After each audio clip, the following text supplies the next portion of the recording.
Well, here we are again, XFM on a Saturday, just gone 1 o'clock, Steve, if I'm very much mistaken. But we're not here as such, we're away again, gallivanting around. We've got to do the special sort of best of again. Okay. Which we did a few weeks ago. So this is the best of the last 3 weeks. Which I think is, I think it's the best 3 weeks we've ever had. But I'd like it condensed into 2 hours. Yeah. Yeah. Some great music as well in there. Yeah, there'll be some great music interspersed with fine chat that you've already heard. Yeah. Except this bit. This bit's new. We've actually, out of the kindness of our heart, we've come in last week. Yeah. Yeah. And we've done a few clips just because we felt a bit guilty about shooting off. Yeah. Even now, having heard this link, I'm beginning to wonder if it was worth our time. Yeah. Well, should we play a classic link? Let's play, what, from the last 3 weeks? After this is Feeder. Alright, so, here's the first bit. Yeah, you might want to try and about the hanging one, when the fellow was... Sorry, mate, go on. When the fellow was hung. He was hung, and... He was hung?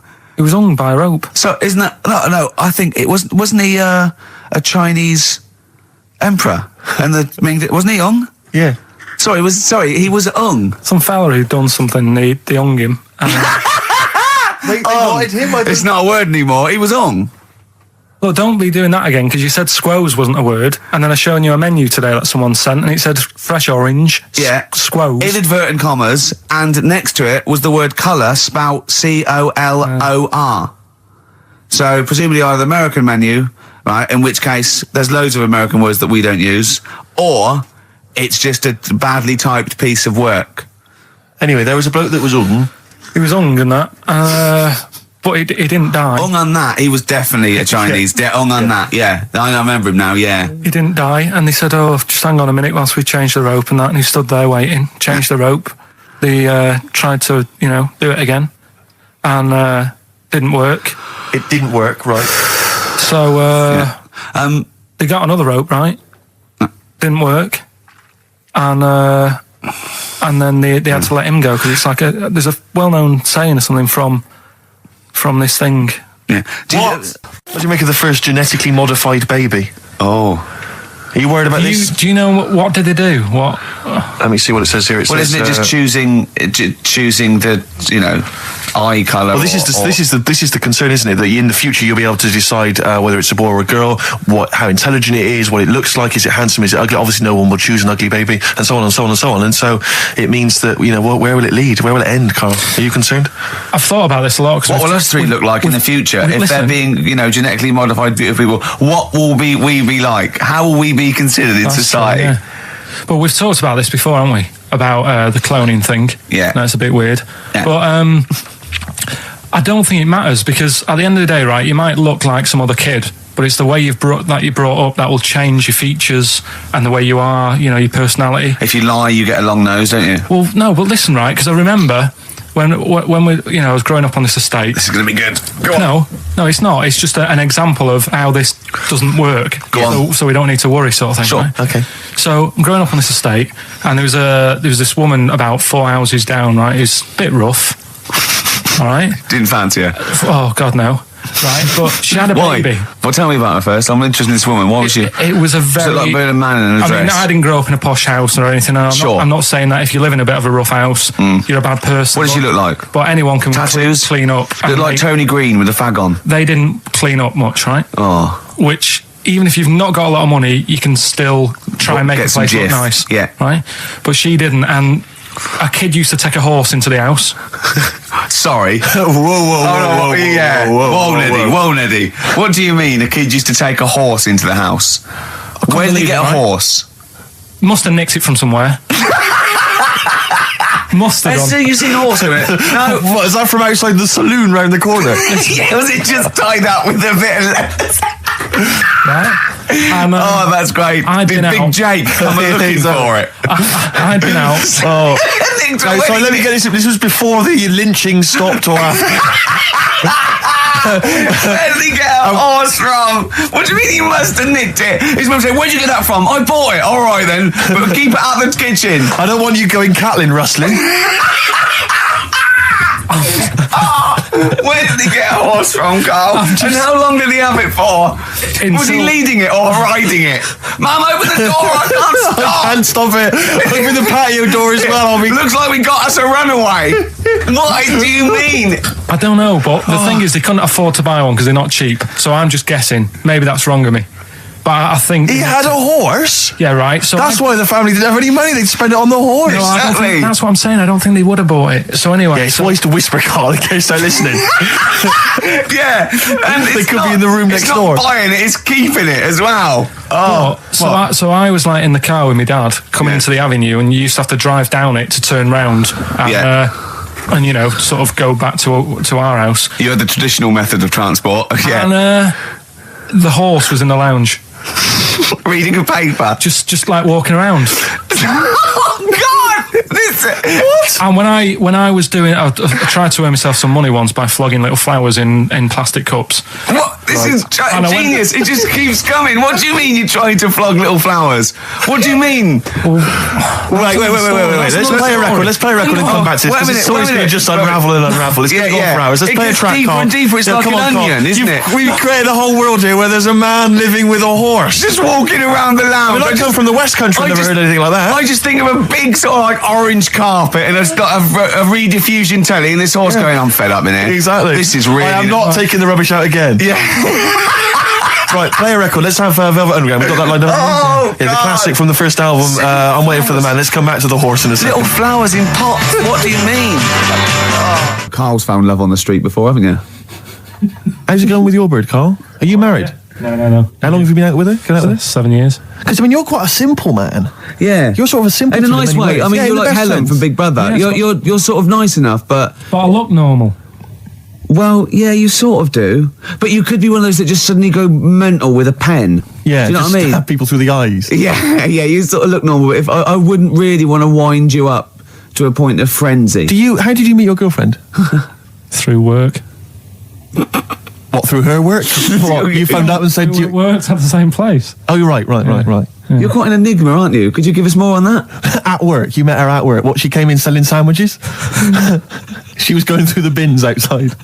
What do you mean you met her at work? Why are you having an attack on me? You're the one who's sad and lonely. No, oh, he's done you again. Yeah, but what I thought was interesting was I just scratched at him and he just went mental. Yeah, no, it's like a bear caught in a trap. It's funny, isn't it? You'll never learn. Carl. No, I was just interested to find out what the story was because it might be a really romantic story. Well, it's not. All right, jeez. I love the fact he doesn't want to talk about his love affair. I was thinking about you in the week and like... Does it worry you? I mean, you sort of joke about it now, and we're talking about it in the office, you know, like, oh, is Steve really touchy about the way he looks? And, what's this? Where's that come from? He's done it again. He's done you again. I was walking on the other night, and I was thinking about it. And do you worry that when you're old, you will be on your own? You did start it, though, didn't you? Well, Carl, I'm glad you brought this up. Because I mean, for me, you know, a lightweight, frothy entertainment show on XFM on a Saturday afternoon is exactly the place where I want to discuss the desperate, lonely future that's inevitably coming my way. Oh, God. I'll tell you what will cheer you up and forget all that. A bit of Embrace. Oh, one of the most hated bands. Placebo. Bitter End on XFM 104.9. This is pre-recorded. We recorded this a couple of weeks ago, before Christmas. Hope you had a great Christmas.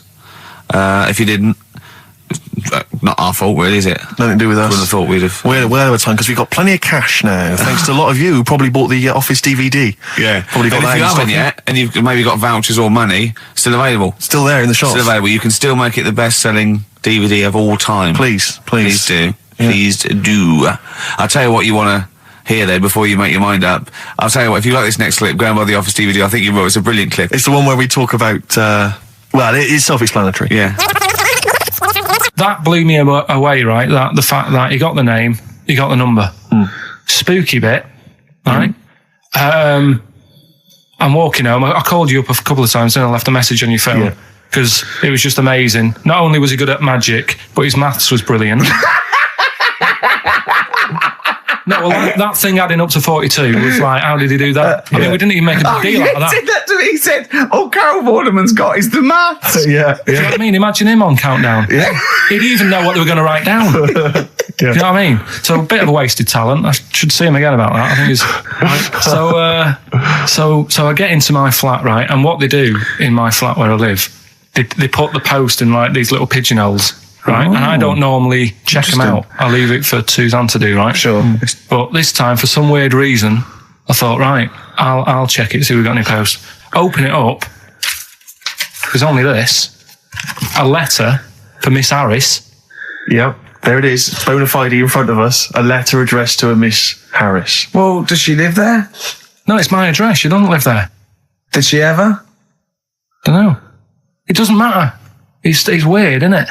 But we've never had. Normally, I think there was a guy who lived there called Yaki Shoki. Mr. 42. It wasn't an Harris, right? This is the first time we've had a letter for this woman. Yes. Right. But what are you claiming? Because Darren Brown himself admits that it is not paranormal, it is not supernatural, it is a trick. It's a trick. Is it? But he would say that, wouldn't he? Hitler said that. Play a record. Well, can we open this? No, it's illegal.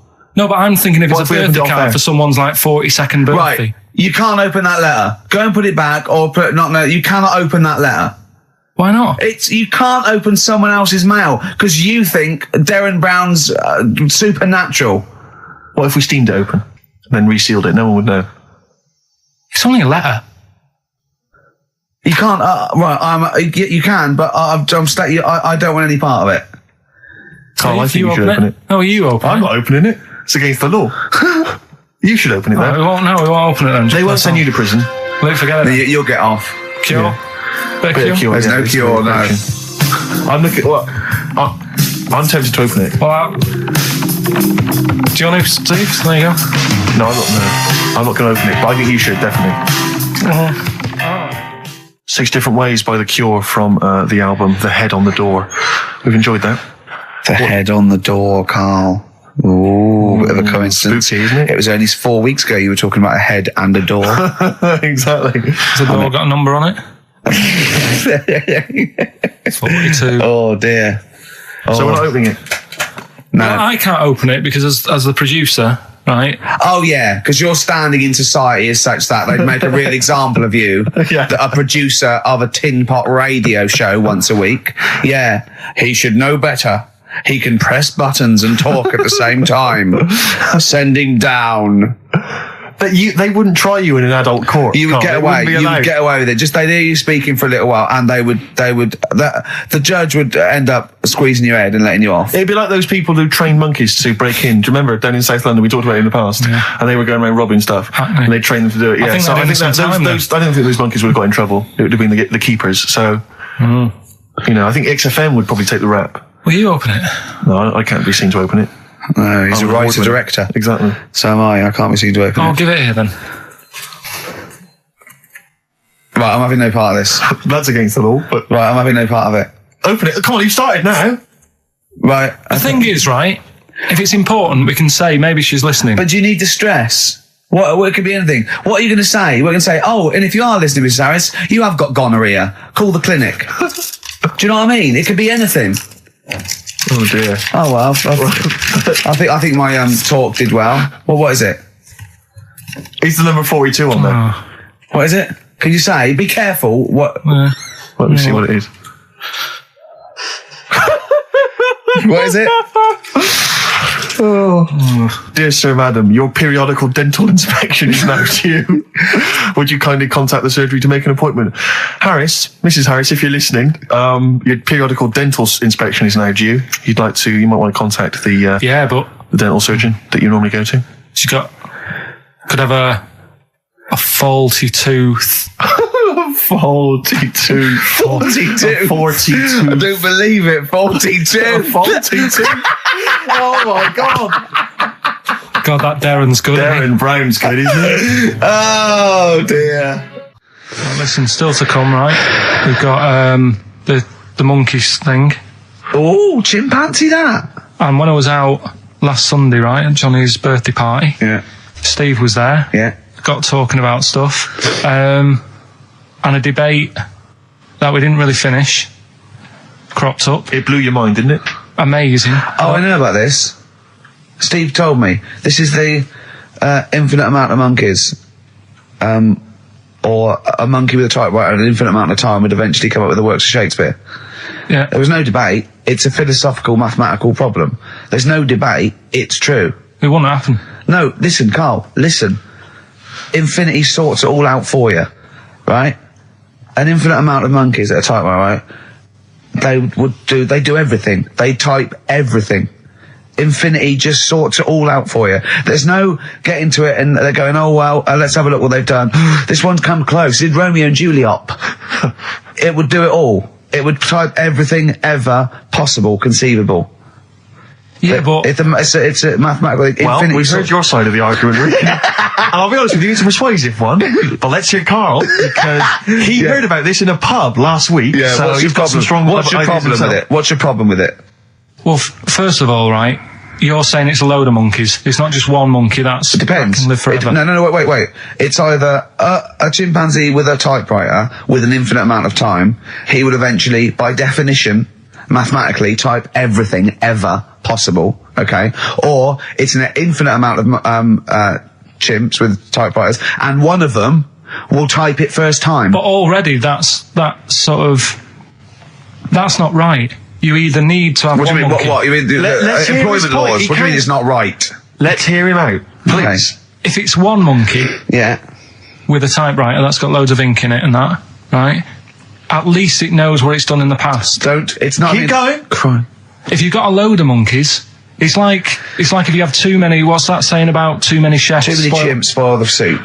Right. Well, it's the same thing. It's like, well, I didn't tell you to put salt in it. I was going to put salt in it, and it messes it up. Whereas if it's just one, they know what's gone on. So what I'm saying is, just leave him go. I can't be bothered. I want to hear. I want to hear the rest. This blows my mind. He doesn't know what this does to me. It's a mathematical problem. I want to hear the rest. well, it's just I just don't think it will happen. What do you mean you don't think it'll happen? Infinity works it out for you by definition. Well, what's stopping them typing the same thing again? They would. In fact, the problem should be if you had an infinite amount of time that it would type the works of Shakespeare an infinite amount of times and everything else an infinite amount of times. But you know, that's not as. But not Shakespeare. Oh, shut up, you idiot! Rick, do you know what he said to me? I said to him, I explained it to him. I said, God. You've got an infinite number of monkeys, infinite number of typewriters. They will type the complete works of Shakespeare. He said, have they read Shakespeare? You're an idiot! Play a record. said, no, I'm not having this they're not doing conversation. it from I'm not having it because it really, really winds me up. But you're saying they'll do it with no spelling errors. Well, they do it an infinite amount of times. And they do it wrong an infinite amount of times. And they spell the last full stop wrong an infinite amount of times. And they get one thing wrong in Hamlet wrong an infinite amount of times. They do everything an infinite amount of times. But are they going off a story that they've... Play a record, Carl, because I'm going to knock you out. I'm just saying... Shut up! Do they know the story? Oh, they're monkeys! Oh, Christ. No, right, okay. We went. It was a great day, wasn't it? Brilliant round of golf, absolutely brilliant. Such a beautiful place in Stoke Poges, it's like a really posh place. And are you a good golf player? Well, we'll get to that. Oh, okay. Well, he bought the shoes especially for it. Oh, I'd love to have seen him in those little shoes. I know, and they were no good because they were metal spikes. We had to change them. He was annoyed straight away. He spent over £22 on these golf shoes. We hired a buggy that was brilliant fun. I was bombing along, wasn't I? I don't drive, but it was great on that buggy. Well, you've been on a buggy with me and you were a bit scared. Yeah. What? I nearly killed us once. I was just taking banks and things, but you don't see sort of bunkers, and he'd scream and go, stop! And he'd put his foot down the brake, and then I reversed. At one point, he sort of did a handbrake turn next to the lake, and then we had to reverse, right? And you know, you just flick a switch and put your foot down. He did that without looking. I look behind, there's a big oak tree there. He screams, watch the tree, right? So Dukes of Hazzard. I kept jumping in and leaving him behind because I had to go to my ball. Because anyway, the first shot, I got out my driver. I honestly did one of the best shots I've ever done. It went straight down. It was great. I thought, phew, got away with that because it's always the first one because it's a clubhouse and you want to look good. Yeah. So He tees up, and I've been saying, buy some balls. He just got 6 balls. I was going, what if you lose me? I won't lose 6 balls, right? He tees up, right? Whacks it. It goes miles, like right angles, straight into the woods, right? He turns around, he goes, go and buy some more balls. So I'm laughing, because it's like impolite to laugh, but he broke the ice for me, and I was falling around, and then his second shot, I go, you're off for 3 now. If you take another shot, he went, oh, right. So it's his third shot, he puts the ball down. He hits the ground before it and misses the ball altogether. And I was on my back, wasn't I? Unbelievable. Actually rolling about on his back. And we were terrible. I went round 107. He went round in like 119 or something. Sure. It was just rubbish. How long did it take? 5 hours. Of course. And there was no one around, luckily. But it was fantastic. So then we go and have our meal. What annoys me, I said, right, I'll go for a run. He went, I'll have a bath. I said, I'll see you at 7:45. At 7:55, I have to call him. He's not ready, so he's let me down there. I can't stand lateness or laziness. You hate lateness. And he's let me down. Do you know his excuse? He fell asleep in the bath because there was no light bulb. There's no light bulb in the bathroom. So instantly he fell asleep, and he was late. No, do you know what I mean though, Steve? If you're sort of like nice and warm and what have you, I was tired anyway. I've been stressed out for 4.5 hours, right? My life flashed in front of me a few times in that buggy. So it's all sort of wears you down a bit. I thought, right, I've got a headache. You're going for your run. I'm gonna have a bath. I walk in, put the light on. For some reason, it didn't come on, but I thought it's all right. I'll just. Doesn't matter. You can have a bath in the summer, so it's light anyway. Well, there's no windows in the bathroom, so... So you were in the darkness? So I'm in the darkness. I nod off because I'm shattered. He calls up, hassling me. So I said, well, it doesn't normally take that long for me because... I haven't got, like, long hair. I've got a dryer and I can sort of one wipe. He's already 10 minutes late, though, when I called. Well, 10 minutes. 10 minutes. This is late, this. Next. Doesn't matter. Dinner wasn't until 7:15, so we had, like, another 20 minutes anyway. So it doesn't really matter. Yeah, but we said 7:45. So he's calling up, hurry up. So I said, yeah, all right. So I get out and dry and like my tackle and what have you. Calls back again 30 seconds later. No, I don't. I don't like that. Not gonna do that, no. Give it a wipe. 30 seconds later, come on. So I end up going downstairs to the meal area, naked, with a wet shirt on and wet socks. I've got headache as it is. Meant to be a relaxing weekend. But anyway, so we have our meal, which is really nice. And then we're sitting in the bar. I'm having a cigar by the fire. Yeah. Like, we're having a rather nice Pinot Grigio. Yeah. He's there going, I've got headache. Is this 1955 that you live in? I know. It's so right.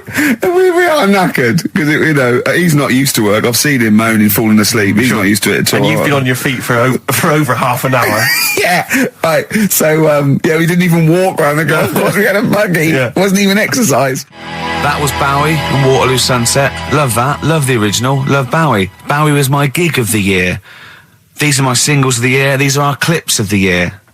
I'm Ricky Gervais with me, Stephen Merchant. We're just picking some lovely little bits and pieces. Do you remember when we talked about this? What was that one you told me about with the porn? That was a good one. Oh, this was fantastic, right? Right. There was this. Sorry, can I just check now? We're just remembering classic episodes of the Tales. No, this is important. Well, I saw one, right? I saw one on Tales in Inspect, right? And it was these two gents. What they used to do, they look down the obituaries and they'd blackmail the wife or the son of a dead eminent person, like might be a priest or a doctor, and they'd go and they'd say, he bought some erotic stuff from us before he died, and he owes 100 guineas and all this sort of stuff, and they'd pay up because it'd be so embarrassing. They just didn't want them, so they'd just pay him, right? And this one bloke said, who are these people? I'll meet with them. And he goes round there, and he goes round, and they go, your father, he goes, my father could not have bought any erotic material from you. They did it, he goes, he couldn't have, he's blind. Right, and that was the twist. And Carl went, so it was magazines, not videos then.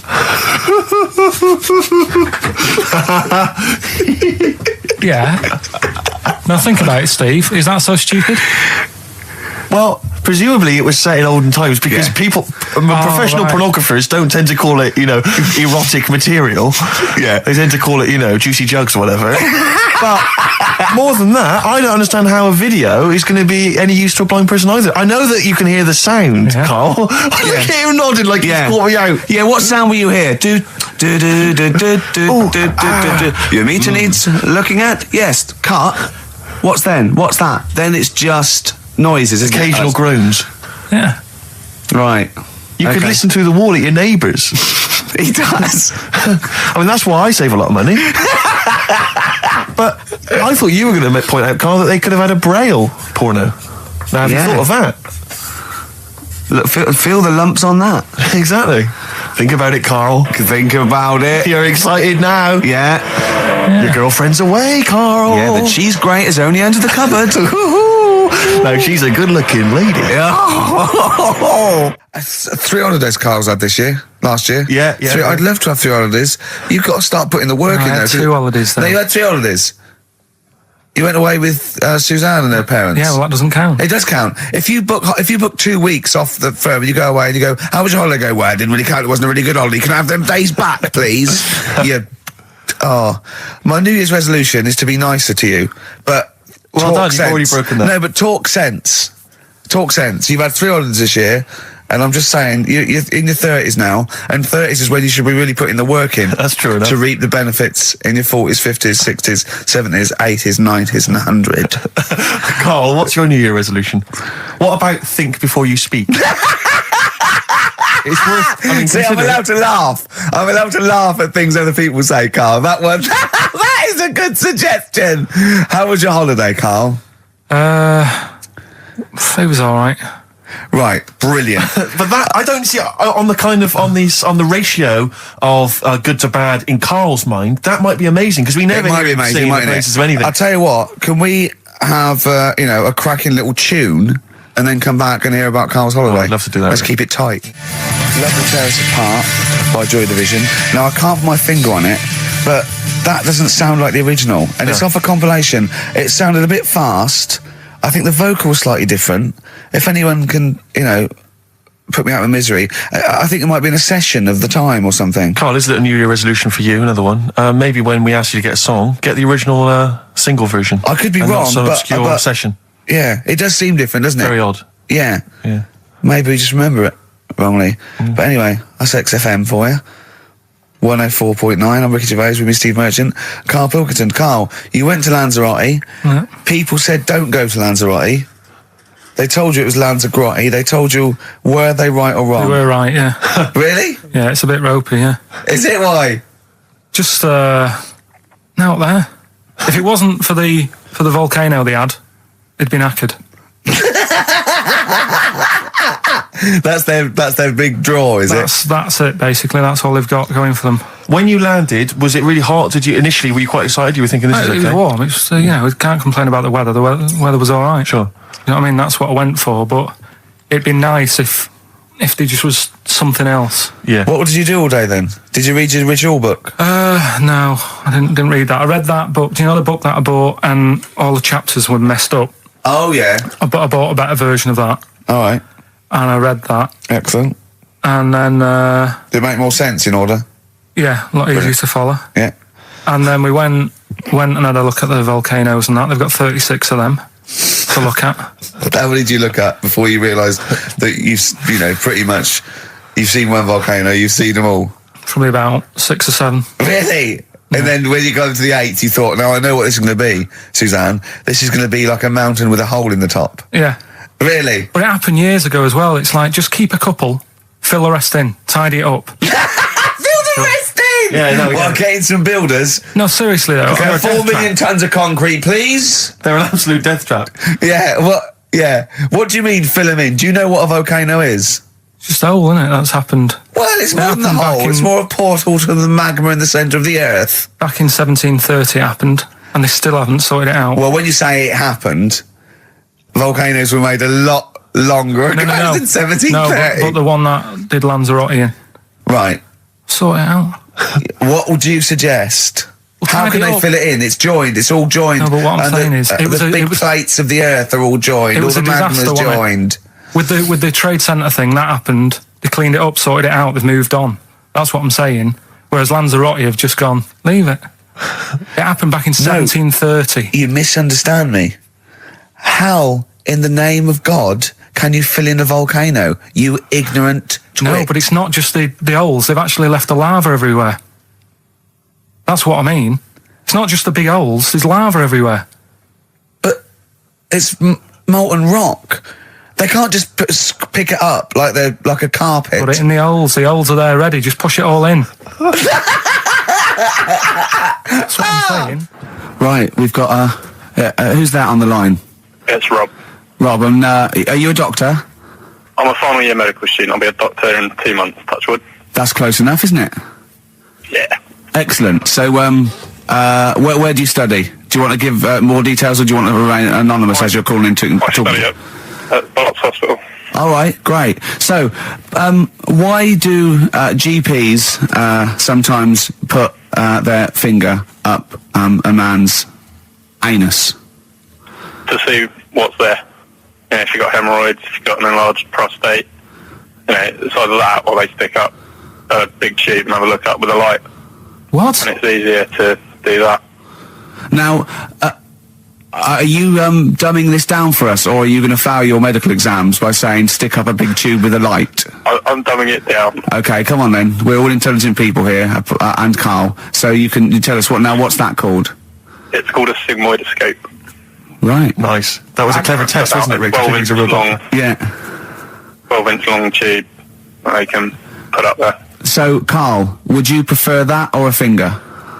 Well, so do they sort of do the finger first, and then, I mean, at what point do they say, hang on, we need a light here? I mean... It's normally if there's something wrong.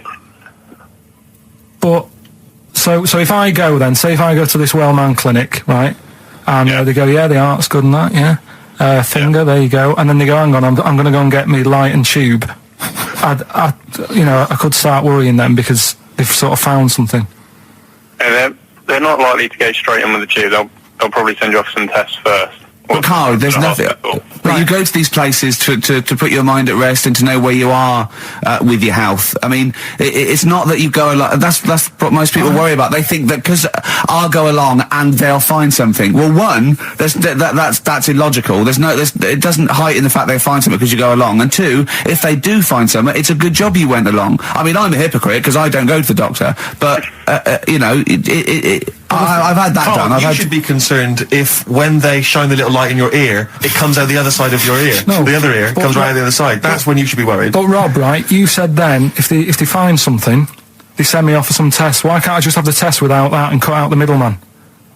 Do you know what I mean? Because you're wasting lots of money. There's hundreds of tests they could do, and they could do every test, and they could all come back with nothing, or they could do the finger up there and send you for the 3 tests you need to find out what's wrong with you. But in this day and age, with all the technology and that, and like brainy doctors and all that, the only way to find out is sticking a finger up there. What are you worried about, Carl? Is it fundamentally that this doctor who's has done 6 years medical training, is it embarrassing to have a man's finger up your ass? I just don't understand how you can get round to that without... But what don't you like? Is it fundamentally you don't like anything up your ass, or is it the fact that it's a man's finger up there? I don't like going to the doctors. It makes me nervous, because I think if anyone searches you long enough, they're going to find a fault with you, right? And especially if they're going that far into you. They're going to find something. And probably not. Well, you never... I just don't... I don't know how to get round to that sort of... that point where you get a... What do you talk to the doctor about? He's like, all right, nice day. Strap your trousers. He goes, he says, I'm gonna just, Most people just shut up and let you do it, and then breathe a sigh of relief when you say there's nothing there. Yeah. But is that at the end of the test, or is that the first thing he does? It's the last thing. So that trousers up out the door. Because he knows it ends conversation. He knows it's a bit of a faux pas. The doctor says, I better not kick off with the finger up the arse. What I do is I'll start on with the, the head, and then we're then go, one final thing, Mr. Pilkington. So Rob... He drops his keys and he goes, pick them up, and as you bend over... Will you be doing this, Rob? Is this what you're, open to do? You do all these... I'll have to do it at some point. All doctors do it at some point, no matter what they specialise in. So the first one, is there another doctor there to sort of make sure you're doing it right? Not dentists. No, but do you know... aren't doctors anyway. But do you know what I mean? Like, normally it's like a co-pilot will have someone with them for the first one. So when you put your first finger in, will someone be there going, right, you just want to move to the left of it? I've already done it. Have you? Yeah. So that's the thing with a student, you're learning. So you get people teaching and you learn on these things. Can I just point out, Rob, I think I'm right in assuming that you have a glove on. Yep. And there's lubrication. Yep. And it doesn't hurt. No. There you go. What are you worried about, Carl? Who's this person who everyone's testing on in your class? It's not one person. It's not one person. There's like, when a patient comes in and they've got a problem, your boss, the consultant, he does his finger up, and if he finds something, he goes to the patient, is it alright if the student has a feel as well? Then the student puts on a glove, puts the bleed on the glove, and sticks his finger up and sees what he comes out with. Rob, I wish you could see Carl's face. I mean, his face when you said, and he says, can this fella have a go as well? He looked horrified. That he thought it was a free-for-all, like there's a queue of people trying on gloves and going, let's have a go. That looks good up there. What have you found? No, I mean, how come you had to sort of... Is it not something you could test on yourself rather than waiting for other people to come in? Because then, you know... It's an awkward position to get to, really, isn't it? Well, but you can have a good rummage then without feeling too awkward, but to sort of have a go on your first patient when you don't really know what you're looking for anyway, do you know what I mean? Never really thought about it. Because you don't, if you've never done it before, you pop your finger in there, and you've got to sort of look, you've got to have an expression on your face like you know what you're finding. Well, they can't see what you look, they can't see your face. There. You got the big boss consultant man going, now move your finger there and you'll probably feel this. But he's just done it, he knows what's there. Well, what? Oh, so he's already had a go. He's had a feel, and he's going right. If you feel to the right, that's the conglomerate or whatever. The conglomerate, yeah. Its conglomerate is in perfect working order. Well, that's. I'm still. Thank you, Rob. I'm sorry you had to go through this. Carl is probably the worst patient you'll ever encounter in your medical career. Good luck with your finals, and thanks very much. And do you know any female doctors who do this? Or? Thank you. XFM 104.9. Thank you. 104.9. I'm Ricky Gervais. With me, Stephen Merchant. It's the best of. You've been voting in all week, sending your emails. So here's the clips that you wanted. Right. Okay. Right. The results of we ain't got a winner for the first time. Yes, we have. We've got loads. We've got loads of winners. No, we haven't. We've done this feature for 3 weeks. This is the first time I've managed to sort of... Well, let's go through them then. What have they got wrong? The first one. The first one? What was the first one? Well, hang on, let's do them in reverse order first. So what's the last one? The last one, the clue was, that bloke does sport on the telly and he's got a little kid. What's that? That's Destiny's Child. Des, who does ITV Sport, has got a tiny child, right? No, that's fine, they got that. Destiny's Child. What's the middle one? The middle one. Right. Child. The second one was, he doesn't like women, yet he's got a couple of kids. That's a bit weird. Yeah. Right? That was PD, that was Puff Daddy. That is offensive. Go on. But it's not Puff Daddy, it's Puff Daddy. And he's not even called that anymore, he's called P. Diddy. Well... Okay, fair enough. But they got that one. Yeah. And if I'm being tight, these lot are as well. Yeah. Yeah. Tight means something in Manchester. Go on. Right. And the first one that they're having problems with, I don't think them birds should be allowed in this area. Got it. Boyzone. It's not Boyzone. What's the clue again? I don't think them birds should be allowed in this area. That is perfect. A boyzone. No birds. No women. No women, yeah, birds, right? A boyzone. Sorry, Carl. If that isn't the answer, their clue is better than yours. That is brilliant. What was yours? Boyzone, it works perfectly. What's your answer then? Bangles.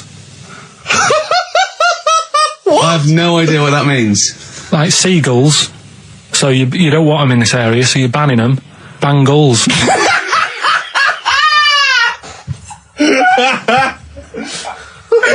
Oh! Well, give it to Boyzone, because Boyzone's better. Don't use birds being allowed in this area, it's a Boyzone. I think we should have a rollover.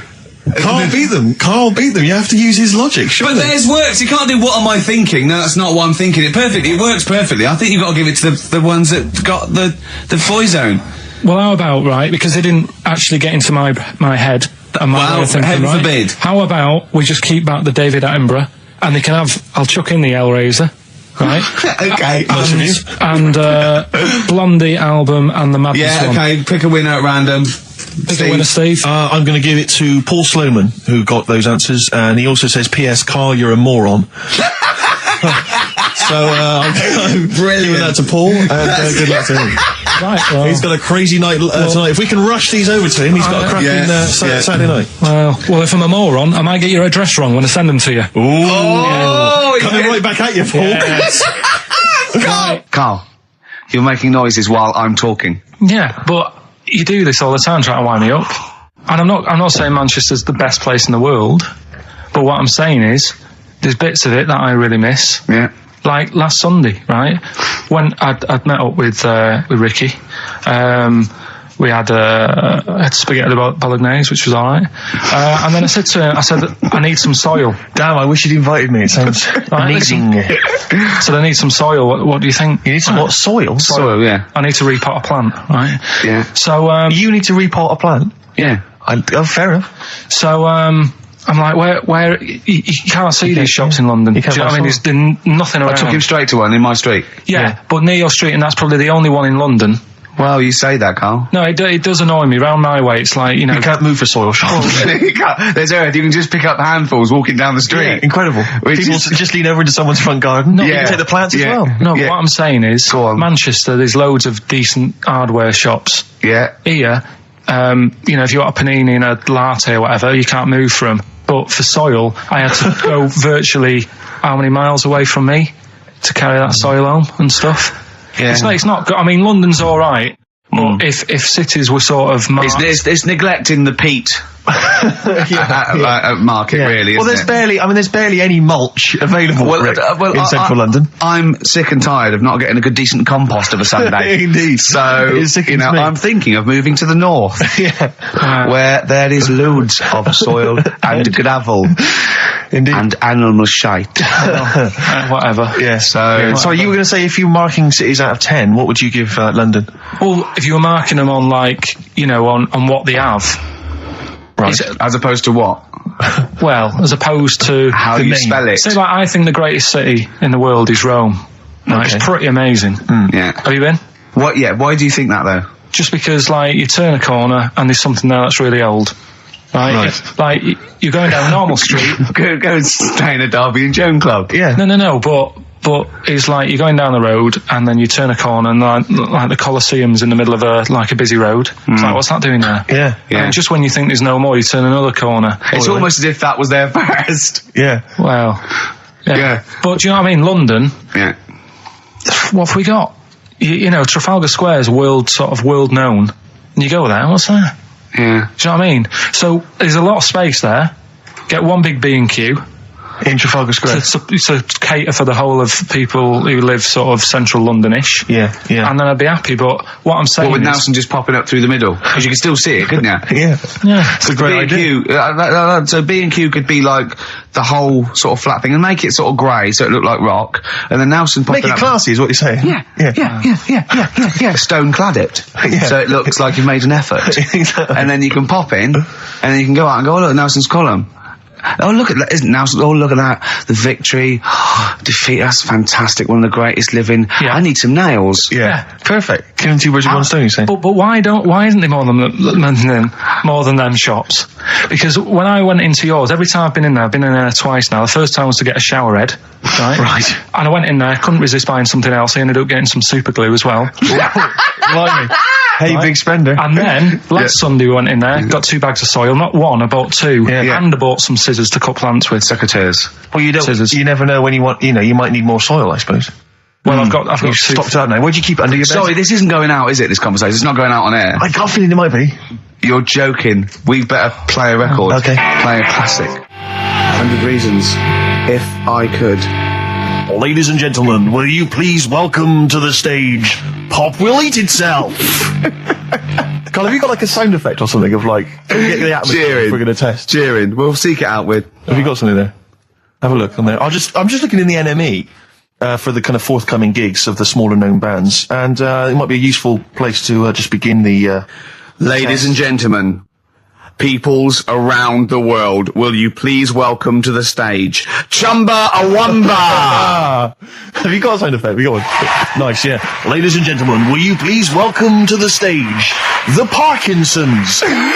They're playing in Leicester this week, so look forward to that. That's a good plug, isn't it? Let me see who else. If anyone wants to pop down to Leicester to see the Parkinsons. Ladies and gentlemen, please welcome to the stage, Cycle Fly. Okay. Oh, there's a genuine one here. This is someone, Simon's emailed, and he says, will you just test this name for us? Okay, Carl, if you can, there you go. Ladies and gentlemen, will you please welcome to the stage, Coach. Not utterly convinced. No, it's not too bad. It's not. I'm worried about the sound effect. We start to sound like Chris Moyles or something. He's a top broadcaster. Everyone loves him. Losing weight as well. He is hilarious. funny man. Just there's one more coming here. I'll just check this one. Ladies and gentlemen, will you please welcome, this is Chris Oxford. Ladies and gentlemen, please welcome, meanwhile back in communist Russia. Is that a band? I assume so. I assume it's his band. Yeah. Steve, I will play great old tunes till the cows come in. We got to give them a little bit of Dandy Warhols and Air and Athlete. I know that, and they're great. They're good, right? But I wanted to play a Cat Stevens song, but I thought I'd better not because I've play that a little bit. And we quite like resurrecting old reputations, don't we? People like Elton John who had bad faces, or David Bowie. People whose names now are largely laughed at in the serious rock or people circles. that people might not have considered. I thought Cat Stevens, Rod Stewart, I thought. Was he Rod Stewart? Many people now are thinking of the leopard hot pants and the ludicrous Do you hair. think I'm sexy and all those sort of old stadium sort of disco things, but he wrote beautiful tracks from Maggie May and I thought, hold on, two birds with one stone. What about a Rod Stewart song written by Cat Stevens? Wow. Is there such a thing? The first cut is the deepest. Let's hear it, Rick. On this album as well is The Killing of George. Georgie Part 1 and 2, remember? About the gay bloke. Georgie Boy was gay, I guess. His favourite song. Carl's favourite song, right? Yeah. And I was going, I remember that, yeah. I said about, and I said, did not intend to take his life. He just pushed it when he gets mugged and killed. Do you know what he said? I was sitting outside, I was singing, he went, well, as I said, they go out too late. They go out too late? He meant gay people go out too late. He went, no, they do. I went, what do you mean? He said, well, they're always out, they go out when people are coming home. He said, if he'd have been in bed by 10, he'd still be alive today. That's a sobering lesson. And he went, there's one that works here and he's shattered every Monday. Oh, if you're gay and you're listening, just be in bed earlier. Go out when sensible people go out. Yeah. You're right, we're not on the continent, Carl. If you're gay and you're not in bed by 10, go home. Yeah. I don't get it. No, like, again, I spoke to you in the week, and I had much better things, like when I tell you about Brian Blessed climbing Everest, and for some reason it made him, it played havoc with his belly, and he followed through and he had to clean up. Shut himself? Yeah, using ice and snow. Why are you telling me that Brian Blessed, in what way is telling me that Brian Blessed shit himself once in any way educational? Because I was saying how he was climbing Everest, right? I give it to him, he's an actor and that, but he gave that a go. Yeah. Right? It played... What's the point of that, you'd say, wouldn't you? You'd say, God, he's so he's alright. Me doing a boxing match for no reason is rubbish, but him climbing Everest and shitting himself he did that. is commendable. Right, and he's only going to, go and do it again. He's going to climb it again. Yeah, but he might not shit himself this time. Yeah, what's the point in going? Nothing's changed up there. Yeah, good point. Yeah, should be. Well, it has. They've probably cleared it up by now. Like, but it's slip on it. I can't even read about Brian Blessed. Is it actually true, or have you libelled someone else? It was an interview with him in it. And what did he say? Oh, come on! What did he say? He said I climbed Everest and I played of it with me belly. Let's talk about it next week. We've really run out now. Oh, you're a fool. Now, it reminds me, talking of gnomes, he said to me in the week, he went, did you see that programme on telly last night about dwarves and fellas without legs nicking cars? And I went, no. He went, it's amazing, right? Because they haven't got legs and that. They scoot along and they can nip into a car like the Dukes of Hazzard. Explain more, Carl. No, you see, I didn't see it. Someone else told me about it. That's what I said to you. I said, did you see it? Because I missed it. And it's about these little fellas, who specialise in car nicking. And the thing I wanted to know is, because this lad who sort of only watched half of it. Is he like you? Well, I said, I can understand how it's easy to get in, but then how do you get away? Because you can't reach the pedals. Yeah. Can there be two of them? But presumably he opens the car for someone else. Is it? What do you mean? What? So he's steering and he's like, right, press the brake a bit. And then there's one that's just legs, but without the top half. I don't understand how this helps them though. What are they? Why does this make it easier for them? Because they can just get through the window really quickly, like in the Dukes of Hazzard. What? Because their legs don't get in the way. Right. Do they just run and just? But what do you mean the window? I mean, what? So someone's driving along. No, I didn't see it. This is why I'm asking you. I didn't see it. Do they leap in when there's someone still driving the car? I don't know. Well, there's too many things left unanswered here. I can't go maybe someone's seen it and they can email in. But that sort of... This panicked you anyway, I imagine. I bet you were gutted you missed that programme, weren't you? Well, I'm interested in stuff like that, because I like learning, which gets us on to educating Ricky. Oh, excellent. We've had a good year of stuff, teaching stuff. Well, yeah, I've learned a lot. Can you remember any of the highlights? Of course I can. There was a deaf girl and she hit her head and she could hear. Yeah. There was also some people who ate tomatoes thought they were poisonous on lead. There was also a doctor who gave a blood transfusion with some parrots from the pet store. Yeah. Because the doctor in America, and it was the olden days when the lines were bad, said give him his parents' blood, and the doctor this side said give him some parrot's blood. So that was true, and that educated me. That was fact. What have you got for us? Well, we've only got two, because I've taught you about jellyfish today, that we need them, so we've only got two things to go at, and I give them a little headline so you remember them to make them snappy. Mm-hmm. The two headlines you've got, oh, what a catastrophe. Okay. And the second one is, well, you'd think it beat Bughead, wouldn't you? What? Well, you'd think it beat Bughead, wouldn't you? You'd think it beat... No, you'd think it be... Yeah. You'd think it be Buggered, wouldn't you? Bughead. Bughead. This can't be... If this is anything with a bug living without a head, I'm not interested. Because we've done it. All you've done is fun. Let's just do what a catastrophe. So is that. Do I do that one first? Which one are we doing? No, do the Bughead one. Right, well, the Bughead one. Well, we've talked a lot about animals and that, haven't we, without heads. Surprisingly, we have. I think a disproportionate amount on it. If you're a new listener, and this is the first time you listen, you'd be surprised. Yeah, we've done all that. We've covered worms. The way if you cut their head off, it grows back. If you don't cut too high above its neck. We've covered the chicken, the fella who blinked. Yeah, I can't go into it again. Right, let's not go into it again. We've had the chicken with no head that lived for 8 months. Yeah, and we've had cockroaches living for a week without an head. Right, okay. Well, it's a bit more on the cockroach front, really. Right. They've found, right, that if you get a cockroach and you cut its head off, right, and then you find a cockroach that's still got its head, but it hasn't got any legs. Right. Right, it's not over for both of them, right? Because what you can do, you get the one that's got the legs, right, with no head, sort of running around. Get the one with the head, sit it on top of it, right. Get a little tube, okay, so that the fluids. So is this auntie's go out of the room? Finish. This is like Blue Peter. You can get this for Christmas, right? You get a little tube. You sit that on top, so the bodily fluids are still running between the two. Right. The head of the one on the top will control the feet of the one on the bottom. Okay. What about that? Good. And will it continue to live? Yeah. Okay, you don't know that for sure, do you? That was just a question out of the blue he wasn't expecting. Well, what do you think of that? Good, yeah, it's great. Yeah, just a primitive nervous system that can, yeah. Did you expect us to be more impressed and excited by that? Did you fall off your chair when you read that? Did you literally topple off? Did you think you were going to be the Frankenstein of the insect world? Yeah. No, I just was thinking if they can do that, you know, with them, can they do it with humans? Because I also did a bit of research on. Did you come to the sort of conclusion that apart from the moral aspect of it, that the human was probably more complicated than? Yeah, but do you know what I mean? Things move on, don't they? Do you know what I mean? Science, Rick. You know, I had Binatone as a kid. Now they've got PlayStation 2, and the difference in 10 years. They have found that if you lose your head, a cockroach can live normally on your body, but not the other way around. Your head on it cannot control its legs because it's too complicated for your brain. Well, so yeah. So then other research. Because I thought if you don't learn from that, I'll give you something else for free, right? Go on. Free. That they can clone people.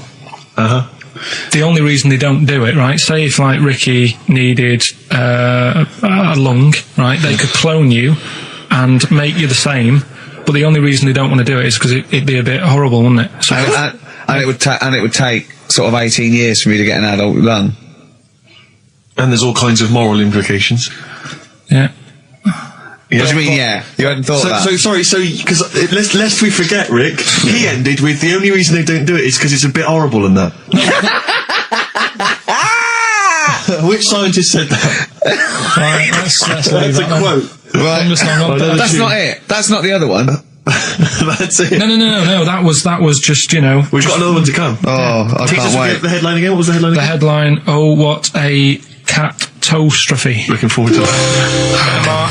Yeah, a bit more counsel. This is from his covers album. This is called Snowbird. Here's the first one. They're not fascinating, Carl, but I'm just interested on your take, really. Yeah.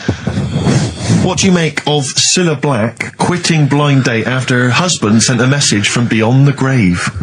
Are you familiar with this story? I didn't know that. What's that? She went to see a medium, and supposedly her husband passed on information through the medium, which was incredibly vague, but persuaded her to quit live on air. Well, it's about time, isn't it? If even dead people are saying, enough's enough. Well, I'll tell you what, though, talking about ghosts and that, do you know how I'm into them? Yeah. Right? How weird do you think this is, right? Well, it's not true. Before you say it, play a record. No, go on. Go on. Right, it's this woman. I don't even know if it's ghost, really. It's just a bit weird. Sure. Yeah, sure. There's this woman, and she's not a woman, she's a kid. Sure. Okay. Sure. She's walking down, like, a street in her area. It's a nice day and everything. Everything's normal. She's walking down, and a woman comes up, cycling past, right? The woman on the bike looks at the kid, absolutely terrified, right? Got a really scary face on her. Yeah. The kid's thinking, why is she doing that? Yeah. Right? So anyway, she thinks nothing of it, goes, you know, I think she was playing in the park or whatever, goes and has a nice day. About 15 years later... Oh, right, yeah. She's, I don't know, I think she was going to work, right, on a bike. She was riding her own bike. Riding her own bike, cycling down the road. Oh, yeah. Looks at the kid.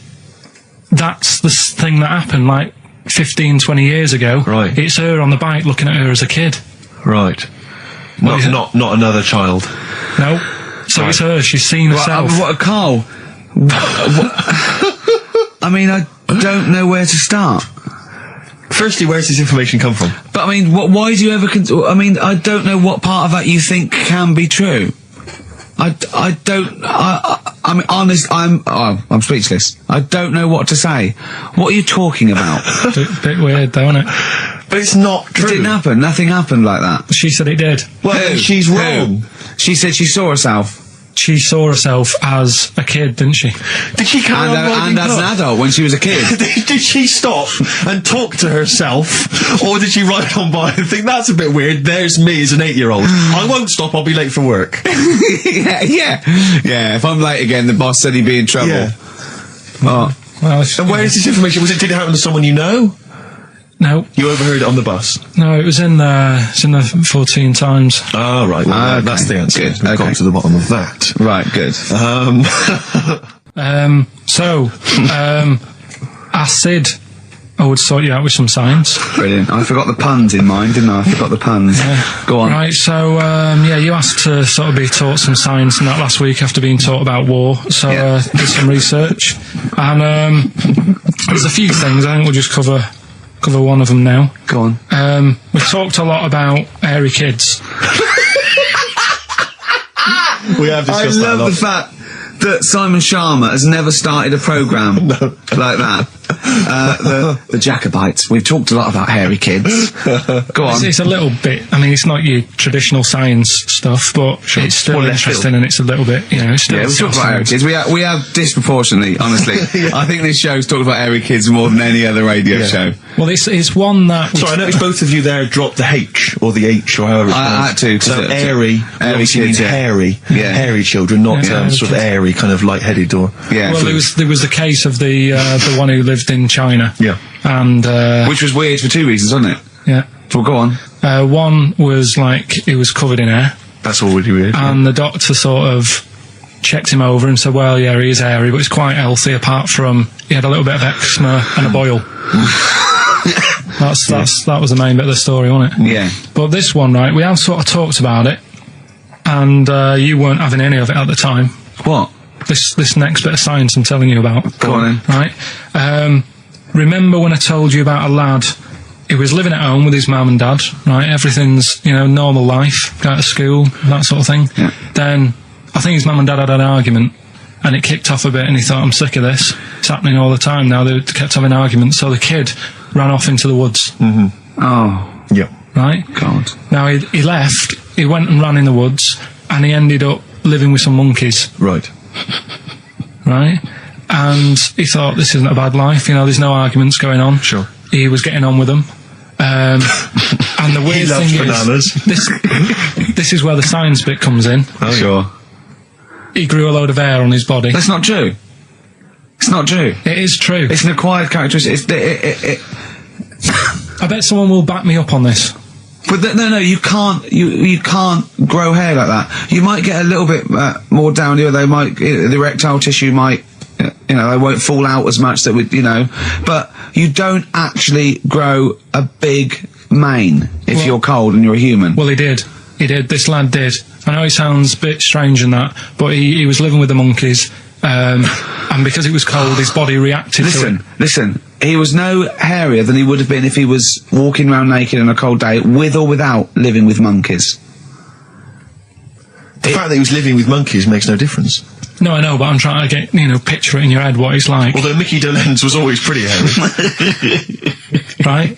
So he was living with them, and he went into town or something one day to get some food, and the people there were like, hang on a minute, that isn't a monkey.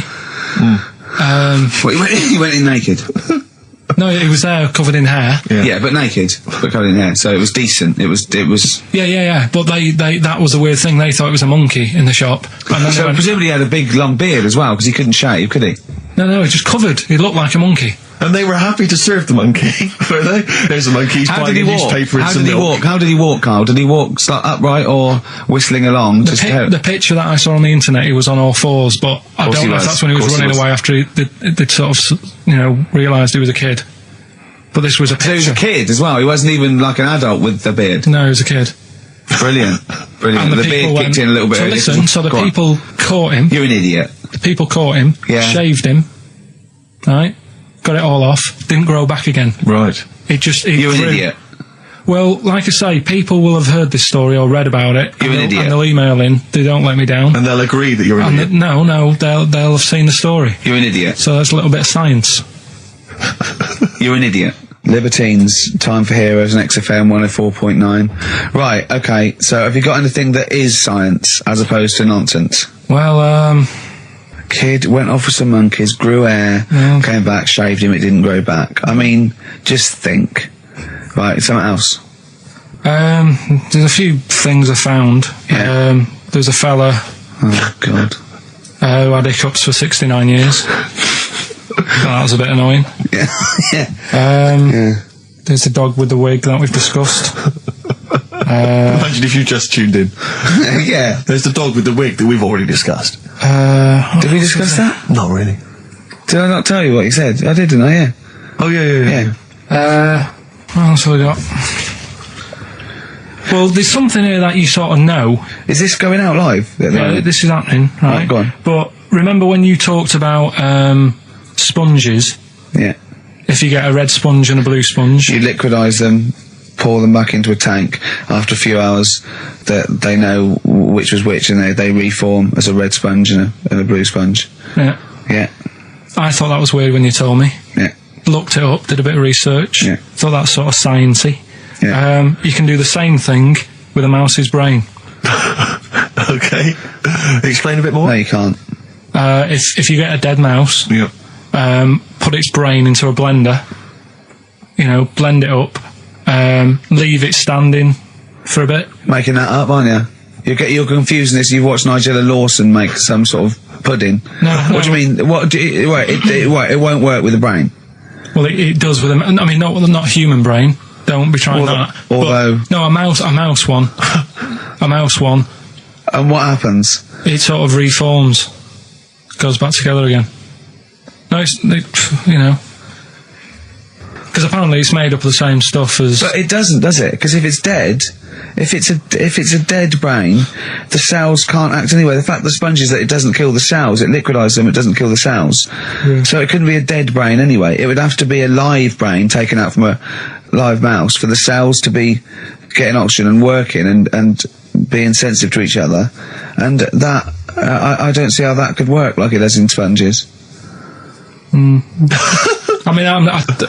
do you know what I mean? You're not a scientist. I've just sort of read it and gone, oh, that's interesting. I'll tell Ricky and Steve about it. Yeah. You're quizzing me as if I've come up with it. Someone else has done it and said it works. Sure. So I'm not. Do you think ghosts are behind it, or do you think there's a scientific explanation for it? No, it's just one of them weird things, isn't it? Yeah.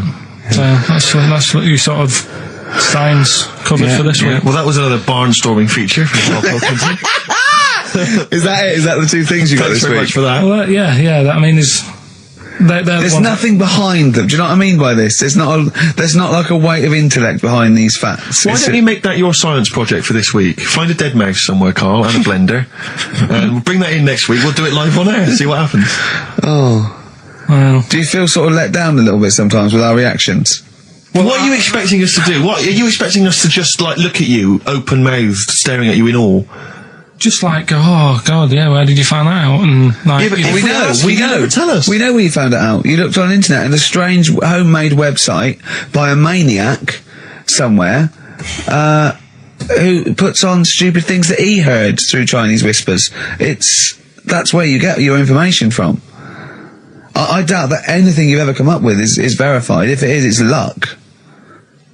But what do you expect me to do for you? Do you know what I mean? I'm just... You know, I'd like to know what the source of the information is. I'd like it to be, a research study by the University of Columbia, rather than, a guy who calls himself Mr. Pickles.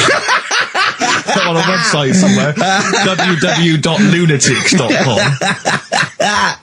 I mean, oh God. Some kind of evidence, do you know what I mean? I must warn you now, that Steven Spielberg thing's coming, Taken, yeah?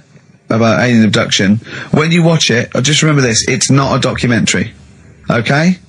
Alright. Alright? You remember E.T.? We were discussing that earlier. That's not fact. Flash or fact. Brilliant. Black Star Radiohead from the Bends on XFM 104.9. Rick John has emailed in. It looks here like he's maybe trawled the web himself. I mean, I don't know if people just immediately leap onto the web every time Karl says something in his defence. I think our listeners are always on the web. Yeah. Anyway, he seems like he's reprinted here a news story, which seems to confirm Karl's Monkey Boy story. Yeah, what was the news Doctors story? baffled by boy 6 covered in ape-like hair. Doctors in Kazakhstan are baffled after finding a 6-year-old boy covered in ape-like hair. Yeah. The boy, called Ablay, was found in a remote mountain village close to the Chinese border. He's covered in thick hair from head to toe and has an oval-shaped skull.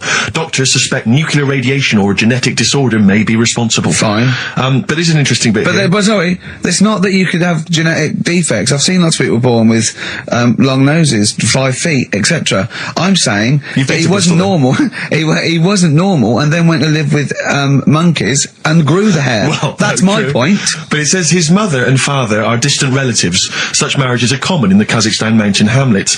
Now, the village elders were consulted as to what to do with him, right? Now, these are the village elders. These are the wise men of the village. These are the people, presumably, that all year long are telling the village how to live, how to survive. Yeah, you're in charge because you've lived longest. Yeah, exactly. You presumably are solving any kind of moral conundrums, any sort of awkward things. Do you know what they suggested that they do with their hairy son? Go on. Send him to the circus.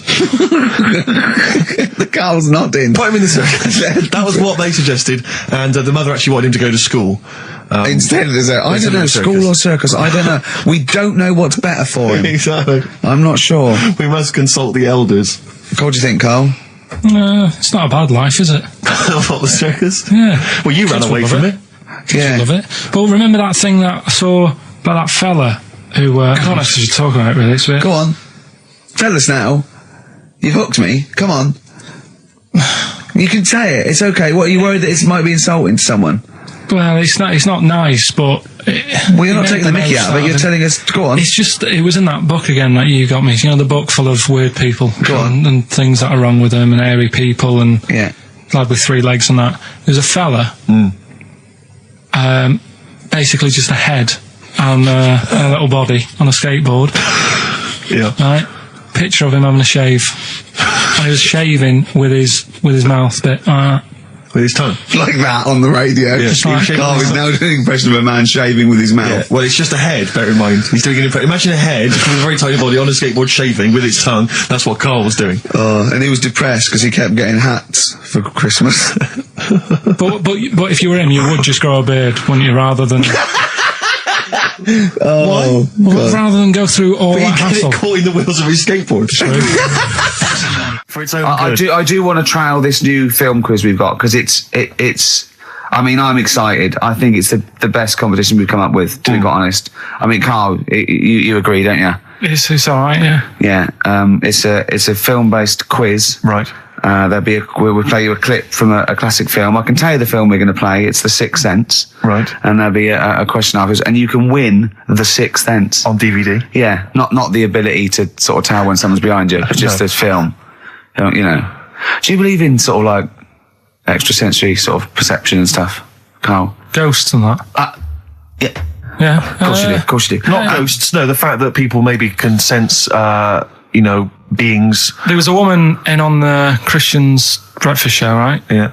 Blind woman. Right. Clairvoyant. Her name? Forgot. But she was a bit useless. She's a bit useless. I'm always worried about what's going to come out of Carl's I'm worried mouth. what you mean. What? Do you know what I mean? She's a bit rubbish at being a clairvoyant. Yeah. Right. I mean, I think if you're not that good at something, don't go on the radio and do it. Carl, you better leave. So, what? Sorry. Well, she was saying... So what was the relevance of her being blind? What was that for? What did you say? I just thought it was a bit weird. I think she was using that because the fact that she can't see living people, but she can contact the dead ones. Yeah. I'm so sorry. This is XFM 104.9. Once again, Carl's opinions do not necessarily reflect those of any human being. Any other person alive today. Sorry, Carl. So how did she demonstrate her clairvoyance? Right, why was it not very convincing? She was sat in the chair you're at, right? And people called up and said... I sensed that. Weird. They called up and they said, right, can you have a word with me, Gran? Yeah. And she goes, yeah, she's dead, isn't she? And it's like, yeah. He goes, oh, and everyone's like, oh, she knows her stuff. It was 50-50, to be fair. Yeah, and especially with a Gran, because the person sounded about 35, so the chances are they haven't got a Gran anymore. Yeah. And it was just... Unless it's the fellas from Busted, because they, in the year 3000, they've only got to a great-great-granddaughter, and that's 1,000 years, so presumably... they can live a lot longer. Yeah. I just wasn't convinced anyway. I don't want to diss her because, she came in and she did her stuff and if people believe in it, I'm not going to put it down, but it just was a little bit odd. You believe in it? You just think she didn't have the real power as opposed to it being rubbish? No, whatever. But yeah, I don't know what we were talking about there. So we've got the film thing going. Right, competition time. Brand new competition we come up with. My favourite we've ever done, I'll be honest, and a great prize, The Sixth Sense. You get a clip of a great film, and then you get to keep the great film. Now, I'll just explain this competition.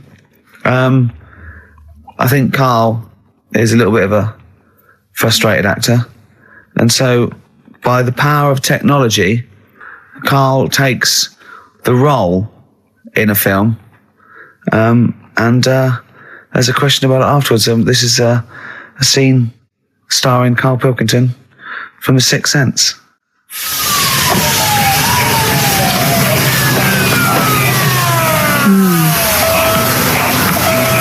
Jeez, I hope nobody got hurt. Be alright? You're very quiet. I'm just thinking about stuff. That's all.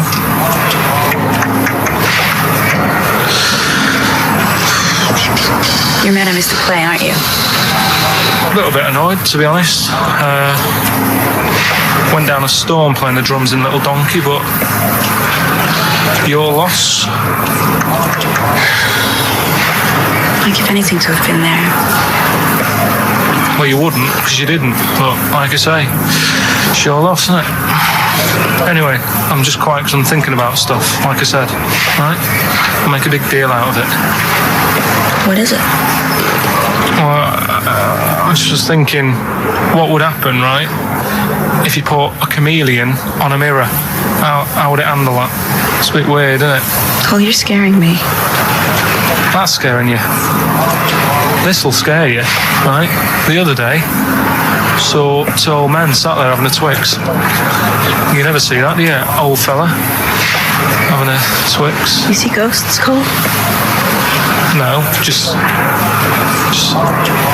the old fellas having a Twix, but They talk to you?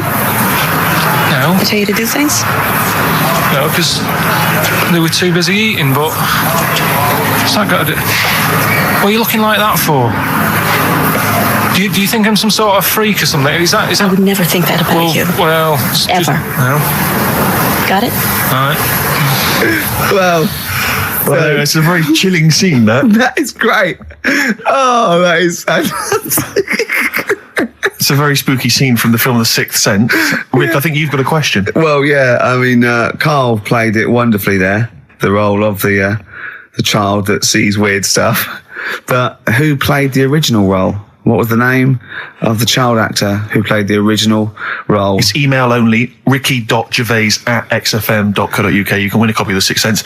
But I think we can probably play it again later for those that missed it, or those that caught the tail end, or those that need another reminder. Yeah, you got to get your, it's 15, 20 minutes, get your answers in. We'll pick a lucky winner, and then we'll play it again, because I think Karl can go to Hollywood with some of the things I've seen there. Absolutely stunning. Absolutely stunning. ricky.gervais@xfm.co.uk.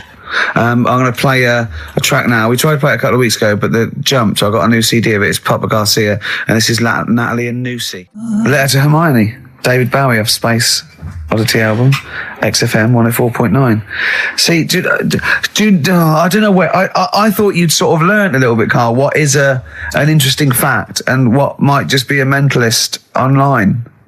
Do you know what I mean? Do you know what point we're making here? Why the truth is so much more fact? Even a little bit, even something that's just mild, but is definitely the truth, is so much more interesting than just wish fulfillment of truth. To me, if it starts with there was this ghost, right? It's not interesting.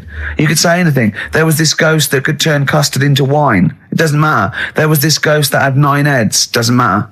Doesn't matter. There was this Carl's looking at you going, there's a ghost that can turn custard into wine? Yeah.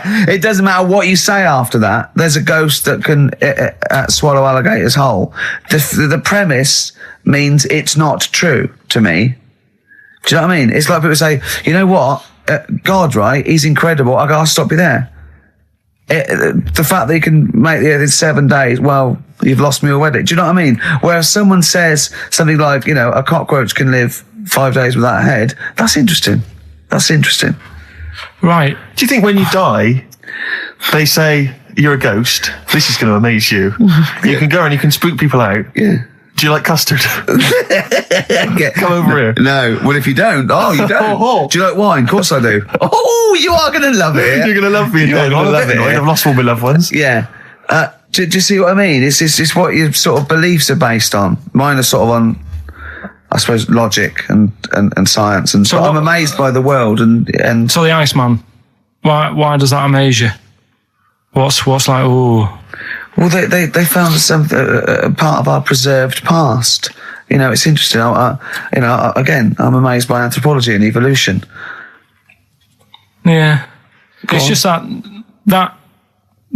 line on its own like that. They found an Iceman is great, but then it went on, and it's going on about they've had to get different people involved to find out how old it was. Because first of all, the story started off right.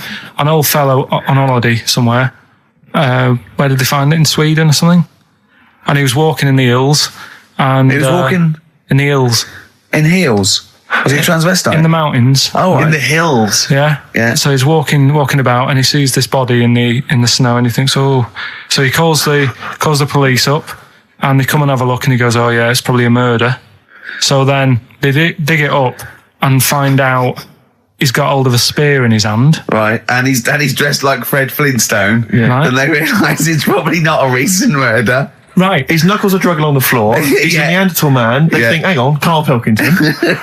But when they found out, hang on, it's an old thing. It's an old thing! Can it? If it was a murder recent, then you'd go, hang on, how did this happen? Who does he belong to? Yeah. Well, the chances are whoever murdered him is also dead. 5,000 years ago, probably. Yeah. So leave it. Just bury it. I don't think it's a murder investigation. No, but they are. It's not Quincy going, this was before my time. It's not a murder investigation. Yeah, just one thing bothers me, sir. Just one final thing. My wife loves you, but this guy. That's how they were Why treated. would he have a spear and a leopard skin? I just can't. I can't get over this. What are you talking about? That's what I'm saying. What are you saying? Right, shut up, everybody. What are you saying? You've got one chance now. You've got to ask me a question, and I will answer it the best way. But what are you saying? What is your question? Right, he probably spent a load of money. That's not a question. That's not a question. But let me tell you what I'm saying. Right, they're probably spending a load of money finding out stuff about this fella who died. And even if he wasn't murdered, he'd be dead by now anyway. So get over it. Right, 3,000 years ago he died. Right, so then they start messing about with it. Saying, well, how did he die? Well, it doesn't matter. It was ages ago. Then they start digging his belly open, seeing last meal that he ate. Yeah.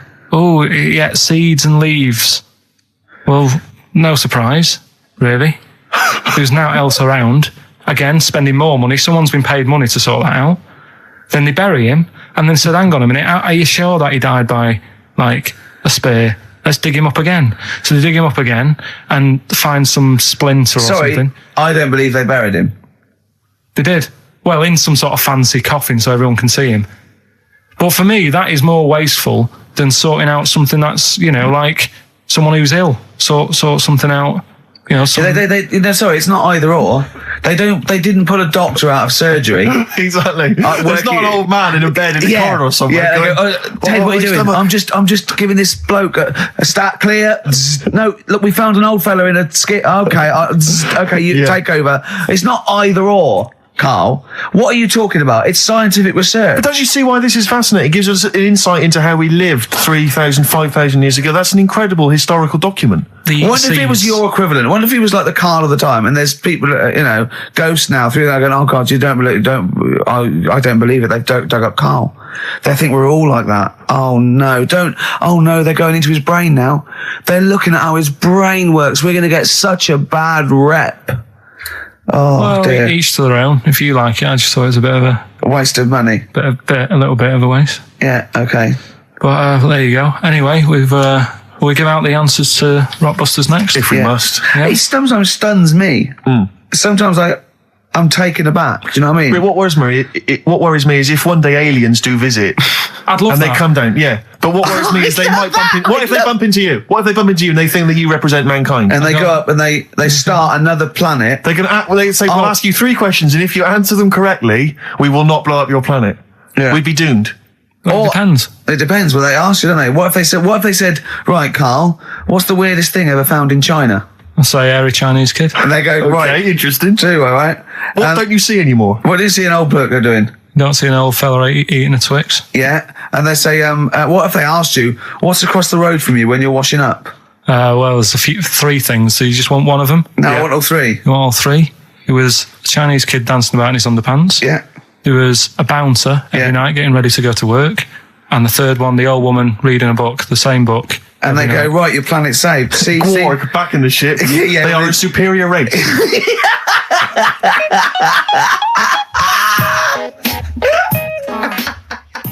I just always find that thing that if, you're used to living with someone, one of you will go, let's go to bed, then you'll go, all right.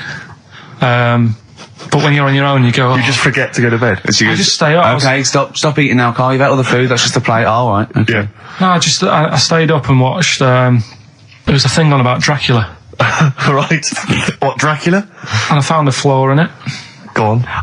Not the fact that he's the living dead and drinks blood to stay alive and he doesn't reflect and he can in mirrors. Well, and you can go on. The mirror thing, he can't look in mirrors, can he? Well, he can look in mirrors, but he can't see himself in a mirror. Yeah. That still doesn't work. Go on. It doesn't work at all, Carl. It doesn't work Go anyway. on. Well, centre parting's always really neat. His centre parting's always really How does he do it if he can't look in the mirror? Blood on the floor or something it was called. Rubbish. I love the flaw in the Dracula film is that his centre parting's too neat. How did he do it without a mirror? Oh. Was it a documentary about Dracula? No, Yeah, there was the real Dracula. Yeah, the real Dracula. The true It's a story. film. It had blood on the floor or something. It's called. Yeah. It's rubbish. From 1970. Yeah. Right, but you say that and watch that. You know there aren't Yeah, really sure. vampires in that sense. Yeah. Yeah, but it still annoys you that his centre parting was too neat. Well, if you're going to do it, do you know what I mean? I'd like to see him with a fringe sort of pushed forward and maybe a hood up, alright? Come to suck your blood and that, alright? Yeah, just bits of tissue paper all over his face where he's cut himself shaving. I can't see. Bloody mirrors annoying me now, isn't it? I'd love to see that. A little mank Drac. That'd be great, wouldn't it? Well, that might be a film that we do in our movie. Mancula. Just getting onto that. Mancula. Count Mancula. Alright? You got any rave music, like? Huh? Got any Oasis like that? That'd be brilliant. He came from Manchester. Please welcome Mancula. Alright? That'd be great, wouldn't it? His hair's a mess. Well, I can't see it in the mirror, can I? I told him about this thing. I don't know if any of you out there know about this, but there's an experiment they did in the 50s, a clinical psychology experiment where there's your two hemispheres of the brain, okay? They're joined by a thing called the corpus callosum, right? Which is just a little flap of skin, like a little scarlet lead that joins your two hemispheres. And what they did, they cut that in half, and they thought it was a cure for schizophrenia, but what it turned out to be, or epilepsy, I think, I can't remember, was that your two sides of your brains didn't function together. You couldn't get information. I was telling Karl all this thing, and one of the things I told him was that they did it on a monkey, and it fought itself over a nut. Like its right arm was connected, by its left lobe of the brain, and it was fighting over itself. And Karl went, instead of like thinking this is amazing experiment, he went, would it have been happy if you'd given it two nuts? Yeah, I know. Well, you started off by explaining it, and I remember you mentioned, because I was watching the two of you as you were describing it to me, you said, of course, one side of the brain deals with symbolism, and as you said the word symbolism, I noticed Karl drift away from looking at you, pick up his mobile phone, and start pressing buttons randomly. And I thought it was the word symbolism that got him. And I noticed it took you just a moment longer. And I think the first thing you said was, when did I lose you? Yeah, I knew I'd lost him. It's extraordinary. And he doesn't even try to disguise it. I said nomenclature at one point as well. Right, yeah. And I knew I was dicing with death there. Yeah. But, but I told you tried to look it up, didn't you, on the web? You didn't find anything about it, did you? The spelling of it's, what is it again? What's the word? Corpus callosum. Yeah, so I couldn't do it. No, it's no point. Yeah. Don't bother. Give up. Don't bother. Give up. So if anyone knows any interesting facts about that, yours hasn't been cut in half, has it, Karl? That would, again, might explain something. I'll tell you what we will be talking about later. I don't know if you're sort of aware of them, Steve. Go on. Bonobos. Oh, I don't know much about bonobos. I told him about he was looking for stuff. I said put in bonobo. He was having no luck with chimp. And they're a form of chimpanzee, but they're even closer to us, evolutionarily speaking. They've got their social groups are more like ours. They're more intelligent, and he was loving it, weren't you? So is it human bonobo Karl? Is that how it works on the evolutionary ladder? Chimp Karl. Yeah. Yeah. Talking about them. So we're talking about bonobos. You're excited about that? Yeah, That's coming up in Monkey News? No, I think it's a bit of a monkey bonus.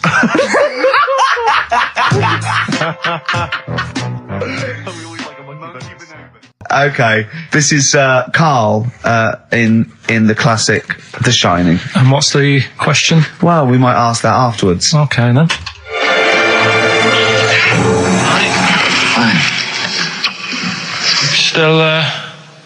Still trying to write the book then? Yeah? Yes. Good. Funny, someone told me the other day, weird thing about a typewriter, the top row of letters, the longest word you can write is typewriter. I'll just show you. That's weird, isn't it? It's just the typewriter being, you're not in the mood, you're in one of those grouchy moods again, that you get into when you're writing. I'm not being grouchy. I just want to finish my work. Yeah, it's just being a bit funny, a bit offhand and that. Let me explain something to you. Go on. Whenever you come in here and interrupt me, you're breaking my concentration. You're distracting me. And it will then take me time to get back to where I was. Understand? Yeah, but I just was coming in to try and cheer you up. I'm full of ideas as well. If you're having a problem coming up with stuff, got loads of stuff, loads of ideas you could write about.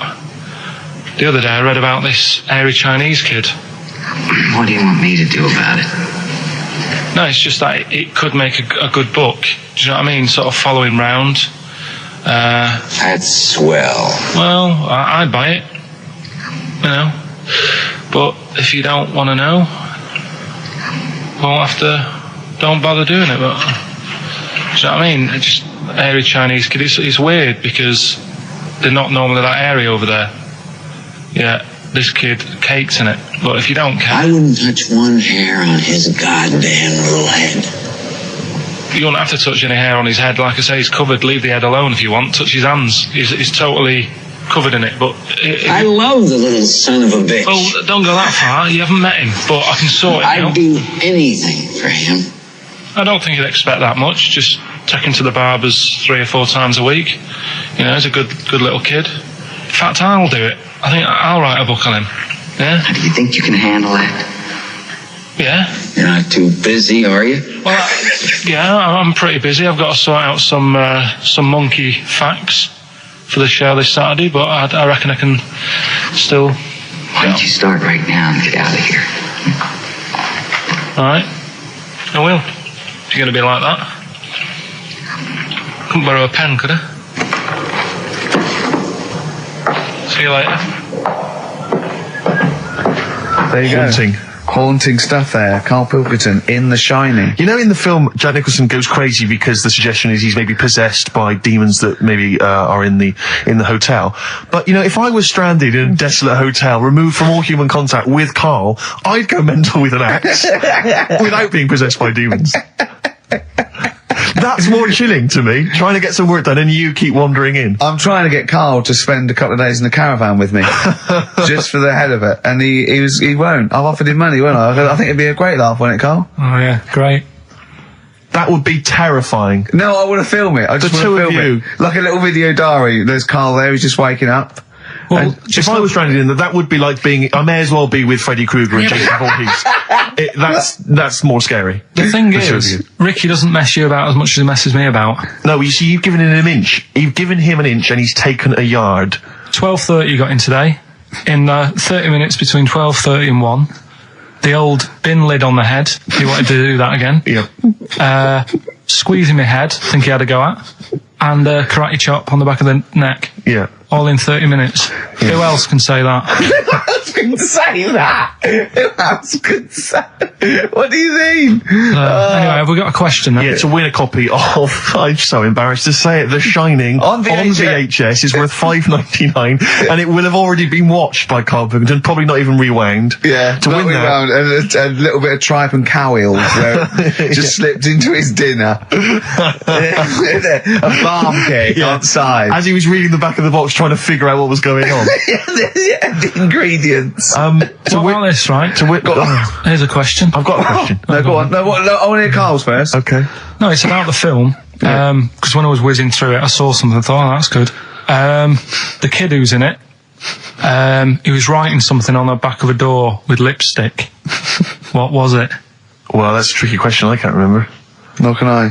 Right. So the kid in it was writing something on the back of the door. Is that going to be too hard for anyone? Let's see if... I mean, I wouldn't be surprised if there's somebody... Right, the phones are going, so it might be. Yeah, but this is email, isn't it? All right, ricky.gervais@xfm.co.uk. What was being scrawled on the back of the door by the little kid in The Shining? Be honest, if you know that, it means you've probably already got it and you've watched it about 8 times. Yeah. Fair enough, though. All right. It's something, when I was looking on the web, found something out. Go on. It's a story about a woman who had a baby. What are you talking about? What? A woman who had a baby who was having a baby. It was no clearer when you repeated it. No, Karl, I don't know what to do. I don't know what to do for the common good, right? Pursue this line of inquiry, right? Because I don't know where it's going, or play a record. I'm actually torn. I don't know what to do. No, I remember seeing it and thinking, I've got to tell Ricky about that. It's brilliant. What should we do? Should we go with it? It's entering into the abyss. It's opening Pandora's box. It's peeking. It's going down to the cellar. I've got a couple of questions though. Go on then.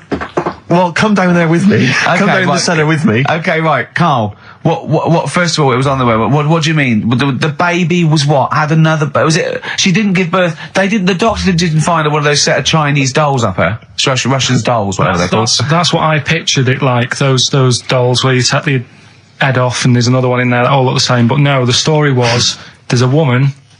No, don't just say it again. That's a headline. That's not a story. There was a woman who had a baby. That's not a story. Imagine handing that in as a thesis to loads of the BMA. There you go, and read that. That's a children's rhyme. Yeah. There was a woman who had a baby. What do you mean? So she had a baby, right? Yeah. And that bit's fine. We're okay with that. That's normal. A woman had a child. Yeah, totally normal. She gave birth. Fine. Yeah. Next. Well, I don't know that much more, apart from the fact that the baby's like roaming about, and then 12 months later, she's like, oh. Interesting. So the gestation period of that baby was actually 3 months more than an adult. Yeah. Excellent. Weird though, isn't it? So was the headline "My baby's 12 months pregnant"? What are you talking about? 12 months later, it had what are you talking about? Forget it. No, you haven't even finished the story. That's what you said. And 12 months later, you didn't even finish the sentence. So what do you mean? No, I didn't read any more into it because I just saw that and I thought that's weird. And then I just was thinking, like imagine the kid at school at parents' evening. Go on. And it's like, well, your kid's pretty good. Now let's have a look at your work, sort of thing. Don't you think that'd be weird? But what? Did the child have a baby? Yeah. Of course it didn't! Play a record! We shouldn't have gone down in the cellar. We should have just left the cellar door closed. But I never learned. That's the Zombies and a song called Time of the Season. I've enjoyed that. What do you think of Zombies, Carl? It's alright, yeah. No, not the group, but the Living Dead. Don't worry about them. No? Why? Not about, are they? Couldn't happen. You don't believe in that? Listen, right? You don't believe in zombies? So, but you do believe a baby had a baby? Yeah. On you go. Are you still saying that didn't happen? Yes. Right, well, I'll find the thing again, I'll print it off and then you'll read it. All I'm saying is there's more information that we need.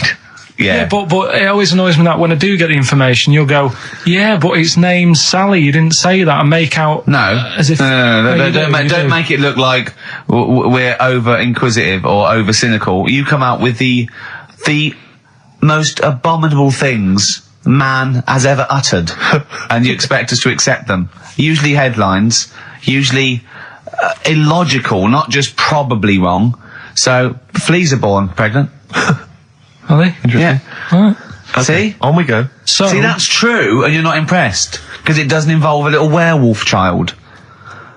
Or half man, half shark. You're just not, it's not good enough for you. No, but if I read the first line of something and it's not that interesting, I go next, right, and I move on. Now, when I saw a woman had a baby, and it had a baby, but you still didn't read on. No, but, alright, I didn't read on, but it got me thinking. Like I said, you wonder about the parents' evening. I was thinking about, is it a good thing? Because you're going to spend more time with the kid. Do you know what I mean? There's a lot of mums who have to go to work and that. She's going to be a great mum. Grew up with her, literally. Yeah. Do you know what I mean?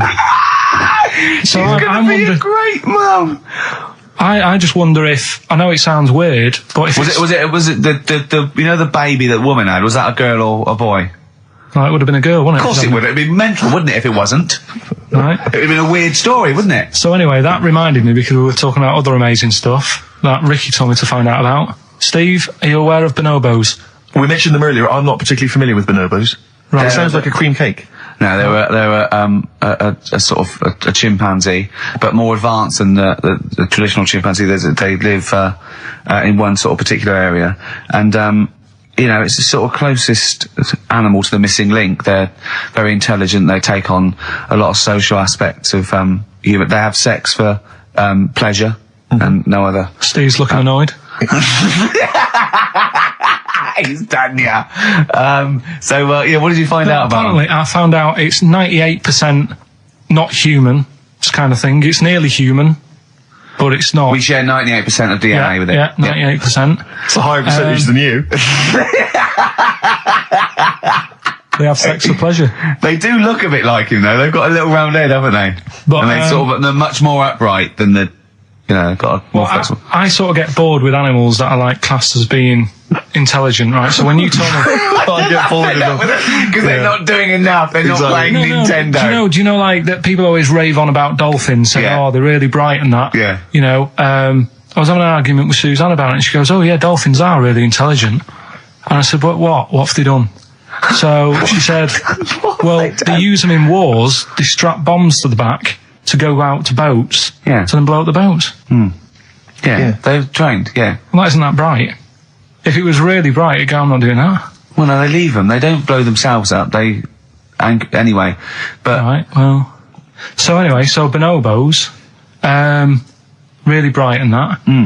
Now, I was looking at them, and they are, they're saying they're just like humans, basically, right? But what I was thinking is, I didn't have a chance to ask you, if you got a mentalist, right, and put the bonobo in an exam. Okay. What do you mean a mentalist? What do you mean? Well, someone who's, a little bit, just a little bit slower than me, and put them in an exam. What would happen? Right, okay, you've got to be clearer here, Carl. What are you saying? Are you saying pit the wits of a bonobo against someone who's educationally subnormal? Yeah. What do you reckon? I don't know where to start. No, but if they're that good, why aren't they being used in labour and stuff? Do you know what I mean? What in the late? What do you mean in the government? Like some jobs that they could do. Why hasn't someone caught onto it and thought, well, hang on a minute? Sorry, I'm not familiar with the bonobo. Seriously, could it do a job of work? How advanced are these creatures? Lots of animals do job of work. I think Carl wants this bonobo to start going to work with an umbrella and a bowler hat and have sort of like rudimentary language skills like morning. So I couldn't employ the bonobo to be my PA. It's not. I mean, how advanced are they? Could I teach you to go in the shops and collect something and bring it in? But you can teach a dog to do that. Yeah. It depends what you mean by intelligence, social interaction, also dexterity capability, Could it produce this show? Yes, I'd have thought it could, randomly. Yeah, just by pressing the buttons it could do a better job. It depends what you're asking, Carl. What you mean is, could a chimp beat a thick human at an intelligence test? Yeah, that's what I'm saying. But it depends on what the problem with the human is, doesn't it? Right. First of all, mental illness has nothing to do with intelligence. Let's get that straight. That's one thing. Mental people aren't necessarily less or intelligent than people. Now, is that the clinical term? Well, exactly. A mentalist. A mentalist. Sometimes I don't know what to do. I don't know whether to start with where he's going wrong with the question, to answer it, to find out what he really means. Because it's just that if that did happen, right? What could happen? You want the Planet of the Apes, don't you? Here we go. Go on. Right? I go to school. I go to a new school. Yeah. I go in the class. There's 3 bonobos sat on the back row. Yeah. Right? I think it would make everybody... Bad kids, are they? Everybody would work harder because you go, well, I don't want a monkey beating me. Whereas when I went to school... You think they'd be an incentive? Yeah. Well, I think... Okay, they go, oh, go on. What do you mean? No, I would have loved it. Because, one of the reasons I didn't like school is it's like, oh, I'm not bothered. I'm not bothering going in today. I'd love it if I went in and someone said, right, you're going to start coming again. Why is that? Got 3 bonobos in your class. What if they didn't hang out together, like the 2 little kids with the webbed hands and the big heads? What if they started bullying you, stealing your pocket money? Maybe go in. Maybe copying you, maybe making you do their homework. Yeah. They did find out. To be honest, it would probably be the other way round, and he'd score better. Yeah. Carl, have you been copying? Have you been copying the bonobos again? Have you been copying Boo Boo again? It'd be good though, wouldn't it? Well, it'd be great. I wish I could live in your mind for just a day.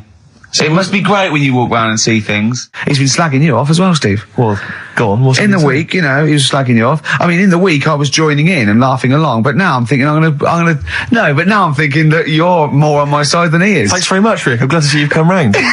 He said he was. I was in the pub with him and Johnny. Oh right, so there's a little audience. Good. And he went, have you seen Men in Black 2? I went, no. He said, have you, Johnny? He went, no. He went, there's a thing in it that looks just like Steve. And I went, what? He went, it's a thing, he's got really gangly arms and bulbous eyes, and it just works really fast in the Aliens registration thing. And I went, all right. I said, we'll bring that up Saturday. Since he's not here, what do you think of that? Well, the reason is, I think the problem I have is this, that if I was to say things like that about Karl, I'd destroy him. He'd be a broken man after I'd finished with him.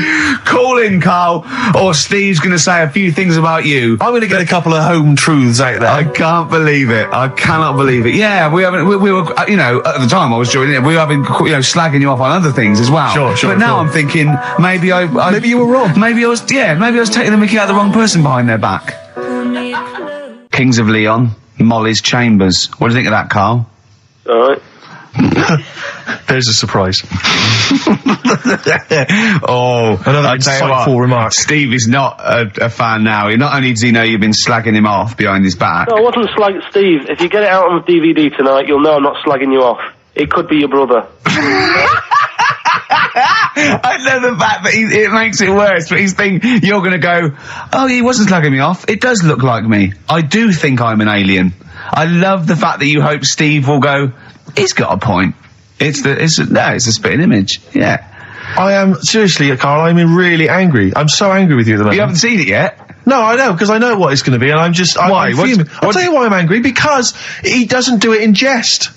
No, but what do you think it's going to look like? What do you think this thing's going to look like? It's going to look ludicrous. It's not going to look anything like me, but he's going to pretend it does. Go on, what? Go on. No, it does look like you. Yeah, of course it does. And you looked like the Human Z.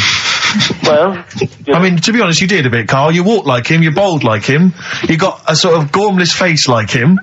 Any more? I don't smoke. That does. Whoa! Well, we've got some weird stuff to talk about, though. What? Coming up later. What? Darren Brown. Oh, yeah. That was interesting. I love the fact that we've just talked about him asking me nicely not to squeeze his head when people are around, and a girl who ages so quickly she should be served in odd bins, and he goes, but we've got some weird stuff coming up. That's Karl's world. Yeah. That's our song, isn't it, Karl? Leave all this misery behind. Go Snoop. Beautiful XFM 104.9. Gervais, Merchant, Pilkington. Karl had a treat in the week, didn't he? He couldn't believe his luck. We know Darren Brown. You know Darren Brown, the sort of magician, mind reader fella. It's more special than that. Well, called me up in town. Said, do you mind if we bring along Karl? He went, pleasure. Karl's very cynical, saying, well, he won't get into my head. Yep. Great, wasn't it? It was brilliant. He went, can I ask him questions? I went, well, no, he's social. He went, I'm not coming. I went, well, he went, well, I'll ask him. I want him to know how he did that trick when he said, you've got the winning ticket. I went, he's not going to tell you. He's a magician. He went, well, it's not worth it then. If I can't quiz him. But he came along. I still did, though, didn't I? Got in there with the questions that the people wanted to know about. Yeah. Yeah, go on. What did you ask him and what did you find out?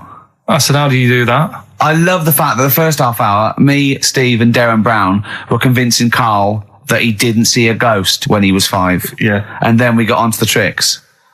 Yeah. Well, it will live in my mind. He won't get inside my head. Yeah. And he got inside your head magnificently, Karl, didn't he? I mean, were you not amazed? I mean, Darren promised actually that he would come on the show in the future, and then you, the listeners, can see how he can baffle, amaze, and generally freak out. I think we should film everything that happens, right? Because it's just a waste, because you're only getting half of it when you hear what Karl has to say. Because his face... Yeah. Honestly, it says 1,000 words. Yeah. Do you know what I mean? It's just, I think we should film it and just put it on a DVD of Karl's facial expressions. This is Karl thinking he saw a ghost. Yeah. This is Karl thinking they were going to clone a man moth. Yeah. It's just different faces. So do you want to try and explain what he did and what marvelled you so much? Right, yeah. He comes in, he sits down. I'm a bit sort of... bit spooked by him straight away. Oh, you're spooked by him straight away? Yeah, there's a weird thing about him. Right? So anyway, he sat there, and I'm watching him. It's because he was naked. Checking, seeing what he's, looking at and stuff. Yeah. So anyway, he gets his paper out, and I think, right, he's going to do a bit of trickery and that. And he says to me, right, write down a number and a name, right? It was between a two-digit number, and a name of anyone you know. Yeah, right.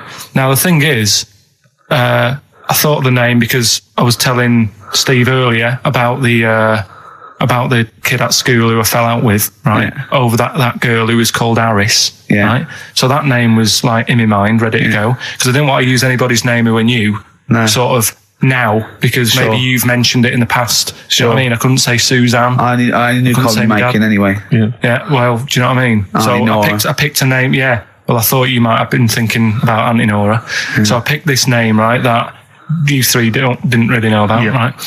Number just came to mind, right? So he 42, says, right, we were never thinking of that. 42, right? He said, right, just keep saying it over and over in your head. And I'm there, and he's saying all these sort of different numbers at me, and I'm trying to throw him off a little bit. Every time he said a number that was nothing like 42, I was sort of smiling, looking a bit nervous. Yeah. Don't know if you caught that. Right. I just all I could see was you looking sort of blank. Oh, right.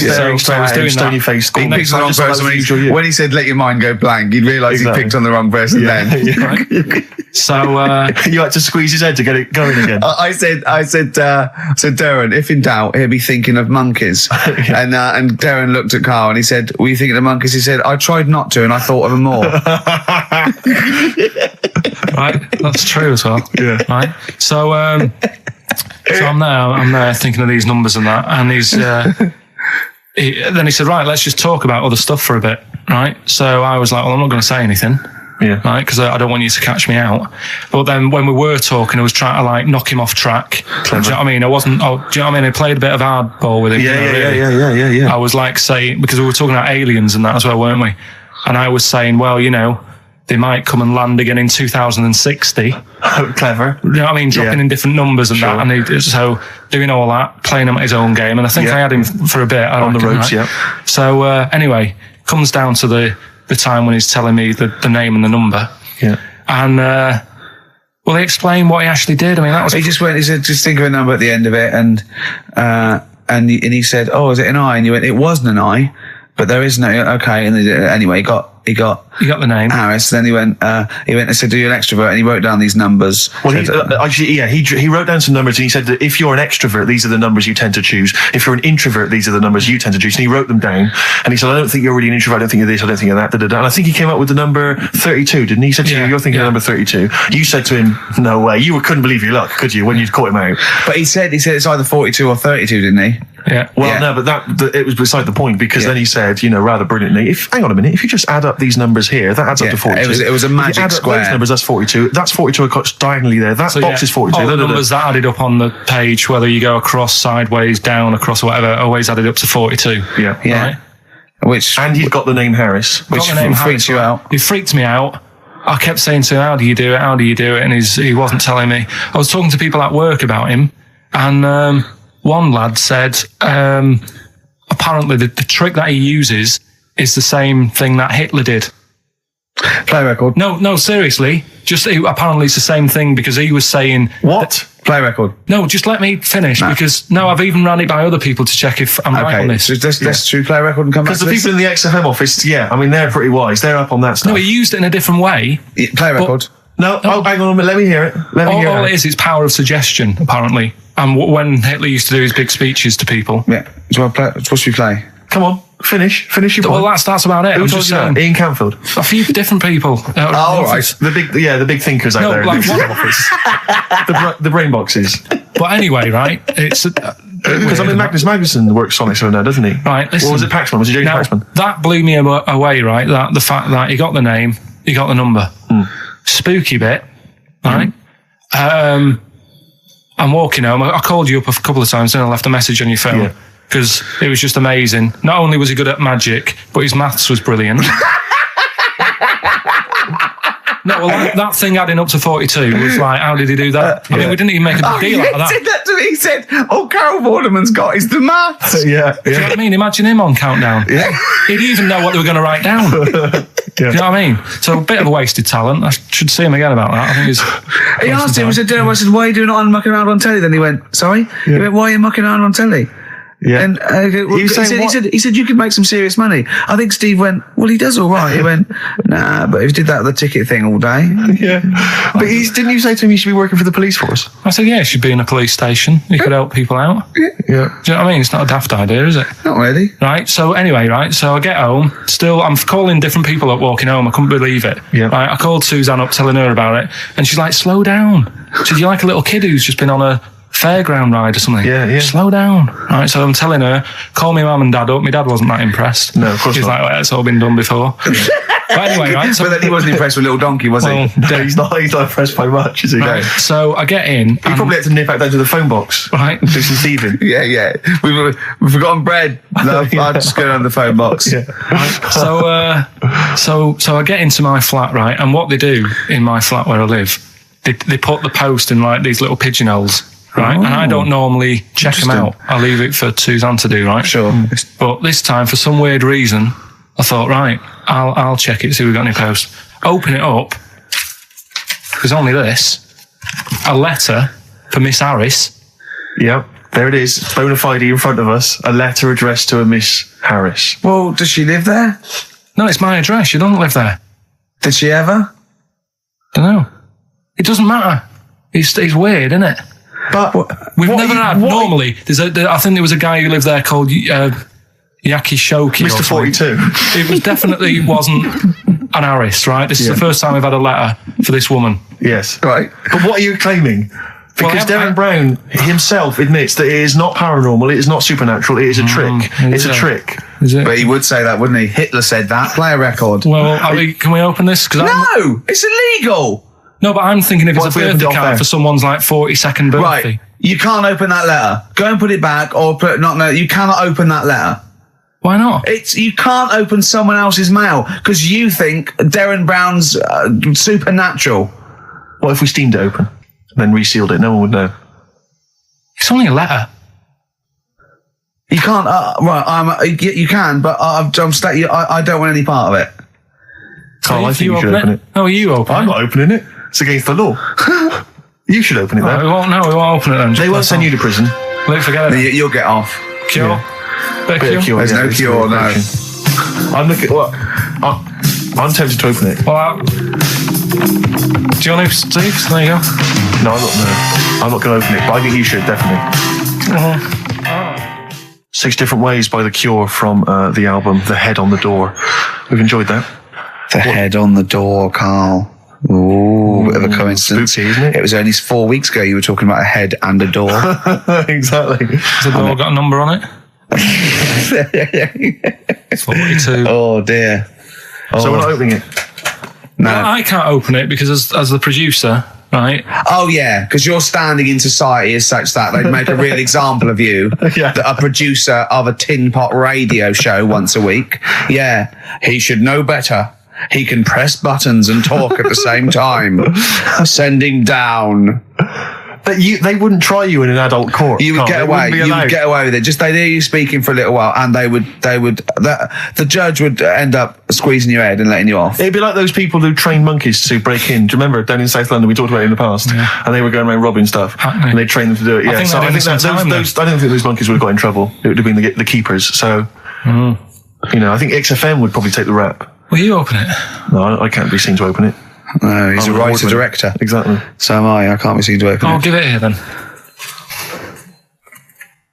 Right, I'm having no part of this. That's against the law. But Right, I'm having no part of it. open it. Come on, you've started now. Right. The thing is, right, if it's important, we can say maybe she's listening. But do you need to stress? What it could be anything. What are you going to say? We're going to say, oh, and if you are listening, Mrs. Harris, you have got gonorrhea. Call the clinic. Do you know what I mean? It could be anything. Oh dear. Oh well, I think my talk did well. Well, what is it? Is the number 42 on there? What is it? Can you say? Be careful. What? Let me see what it is. What is it? Dear Sir, Madam, your periodical dental inspection is now due. Would you kindly contact the surgery to make an appointment? Mrs. Harris, if you're listening, your periodical dental inspection is now due. You might want to contact the dental surgeon that you normally go to. She's could have a faulty tooth. 42. 42. 42. I don't believe it. 42. 42. Oh my God. God, that Darren's good. Darren Brown's good, isn't it? Oh dear. That's some blur then. I would like to apologise for my son's behaviour.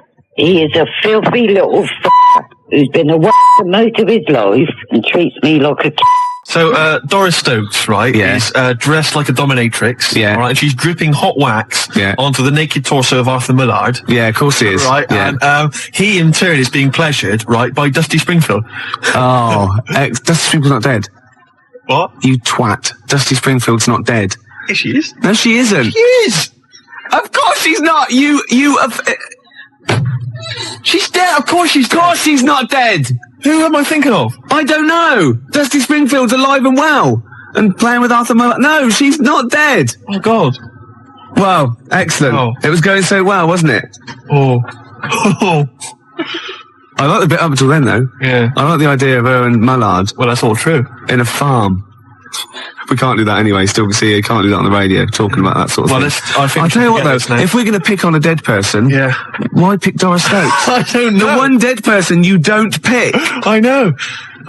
God. I'll have to convince her she's dead. But even in real life, she'd harness the powers of the dark side, so we don't really want her to get on our, She liked the dark side. Getting on our That was her backs. favourite. She's getting on our backs. Don't get me started on that. Oh, goodness me, it's just nothing but innuendo and Dusty libel. I don't believe It's it. libel. We're in trouble We're now. in trouble. Oh, God. You should have picked someone like Scylla, who is dead. Muff Shandy says turn it up. Earplugs are gay. Earplugs are gay. Hear what I say now. Earplugs are gay. Get them out the way now. Feel the need to make the bleed. My brain needs noise to speak. Mother. The new single by Muff Shandy. Earplugs are gay. And the bloke with the gimp mask and the umbrella said, Doris, I'm not doing that. We're leaving it. We're leaving it. Go on, sorry.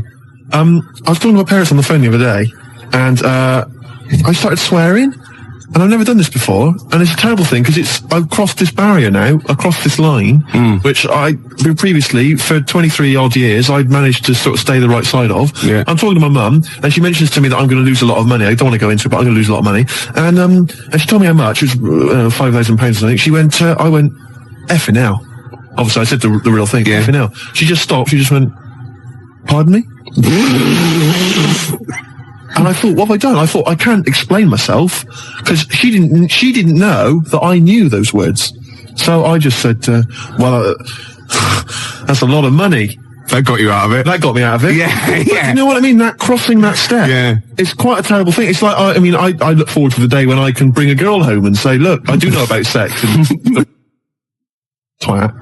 No, you can't. But when I was a kid and I first went to senior school, I started to learn all these swear words that I didn't know. Of course you can say the word twat. Right. You're not meant to. I started learning all these swear words, and I went home and I started using the word twat. I just thought it was a slightly stronger version of twit. Yeah, It's a bit tougher for some reason. Yeah. And so I used to go around saying that, and I'd go, my sister would say, stop ruining my Lego, and I'd go, you twat. Yeah. And make your bed, Steve. No, you twat. I'd say to my mum, right? And I didn't realise what it meant. Right. And my dad, right, he didn't really know much about swear words, so he started using it as well. He started going, oh, you twat, Steve. And, do you want to clean the bath? No, you twat. And we just started using it all the time, right? Yeah. So then at school, Mark Johnson told me what it meant. Yeah. Right? Obviously, I'm stunned. I'm thinking I can't go around calling my mum a twat. Yeah. So I didn't. I just stopped using it. Yeah. Like that. Just stop using it. But I didn't have the guts to tell my dad what it meant. Oh no. So he carries on using it, and to this day, we were driving along. He'll say to my mum, Elaine, watch where you're going, you twat, you great big twat. And I just want to say to him, Dad, don't say that to my mum, because she knows. Oh, she knows what it means. Oh no, but really? She's not going to say to him, oh God, Ron, would you stop saying that word? Because same thing happened to me. My dad still says fouch. Does he? Yeah. Oh, felching, talking of that, right, it's Doris Stokes. Yeah. She's got this huge... Four sailors and a big bucket. and like a weight. Well, that's it, Steve. Is it? It's the news now. Then we're out of here. Yeah. Yeah. Well, we've had a few laughs, few tears. Yeah, I don't go on about it. XFM 104.9, Ricky Gervais. I've just thought of a great game. All right.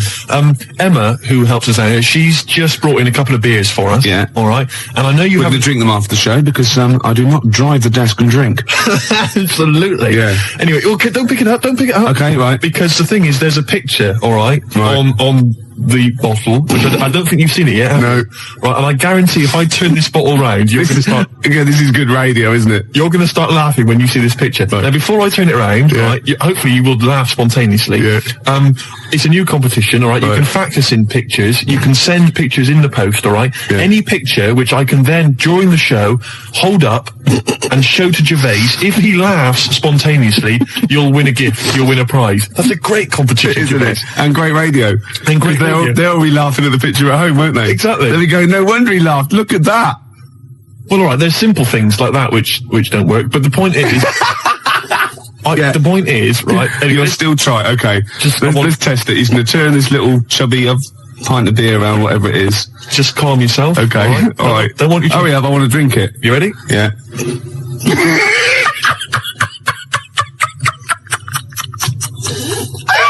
All right, play a record, Gervais. Oh, God!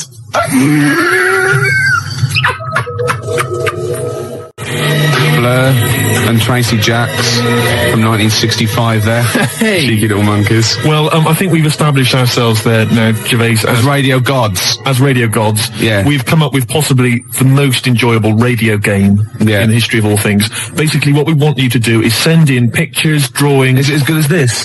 Gervais, put it away. We want drawings, pictures, photographs. Okay, and what I'm going to do is I'm going to show them to Gervais midway through the show. You'll never know when. They might just suddenly pop up, and we'll see if Gervais laughs hysterically. And if he does, you win a prize. I guarantee it. Yeah. It could be that you'll win a couple of pulp tickets if we've got them to give away. Yeah. It might be that you win a crate of beer, anything. Yeah. Whatever we've got to hand, you'll win it if you can make Gervais laugh simply by me showing him a picture. The address is XFM, 97 Charlotte Street, London W1P 1LB, alright? And you can fax us, of course, 0171 580 1234. I must warn them that I really have been desensitised now because I sit opposite you. Well, exactly. Do you know what I mean? Do you know how hideous and, like, ridiculous they've got to be to make me laugh?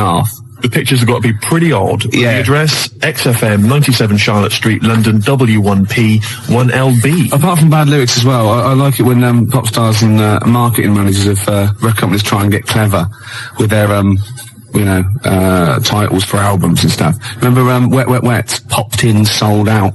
Nice. Oh, lovely. Beautiful. And you know, Tony Banks out of Genesis, he did his solo project. And what he had, right, was the album there, and he had Banks across the top, right? And using the S to start the next word coming down was statement. Clever. Banks statement. Oh, I was watching Tony Banks, is he not the sports minister? Oh, I don't know. He was in Genesis when he was younger, though, wasn't he? I don't know. I think so. I don't know how it works. Well, because Phil Collins is Minister of Shite. Right. When I'm alone, right, and Jane's out, I sort of channel surf. I never watch a programme. Right. I sit down to it and I think 2 minutes. You shocked me. Yeah. And I just sort of going through and I was going back and forth between the Waltons and, like, the Box. Right. Music Television, You Control. Yeah. MTV. VH1. Ooh. And I got a glimpse of Toya Wilcox, which I stopped, obviously. Yeah. And she's on one of these religious programmes. I think it was on BBC Two. I don't know what it was, but it was with that bloke. Oh, God. I can't tell this anecdote. I can't stand it if I don't know the name. He's sort of like a Jeremy Paxman type thing. You know, he went to university. He was going to be a serious journalist. He wanted to be K80, but he settled for Les Dennis. Oh, one of those sort of people that was on That's Life. No, I'm not telling it until someone phones in. Toya Wilcox on a religious programme. What's that bloke's name? Then I'll tell it. 0171 580 2000. Gervais, have you ever watched an entire documentary all the way through? You don't know one, don't you? Beautiful. You don't look. Now, New Order's your favourite band of all time, isn't it? Yes, that's right. Paul Wright called. It was John Stapleton. Oh, was it? It was one of those, you know what I mean? It was sort of like the Paul Heine, Kieran, what is it, Prenderville.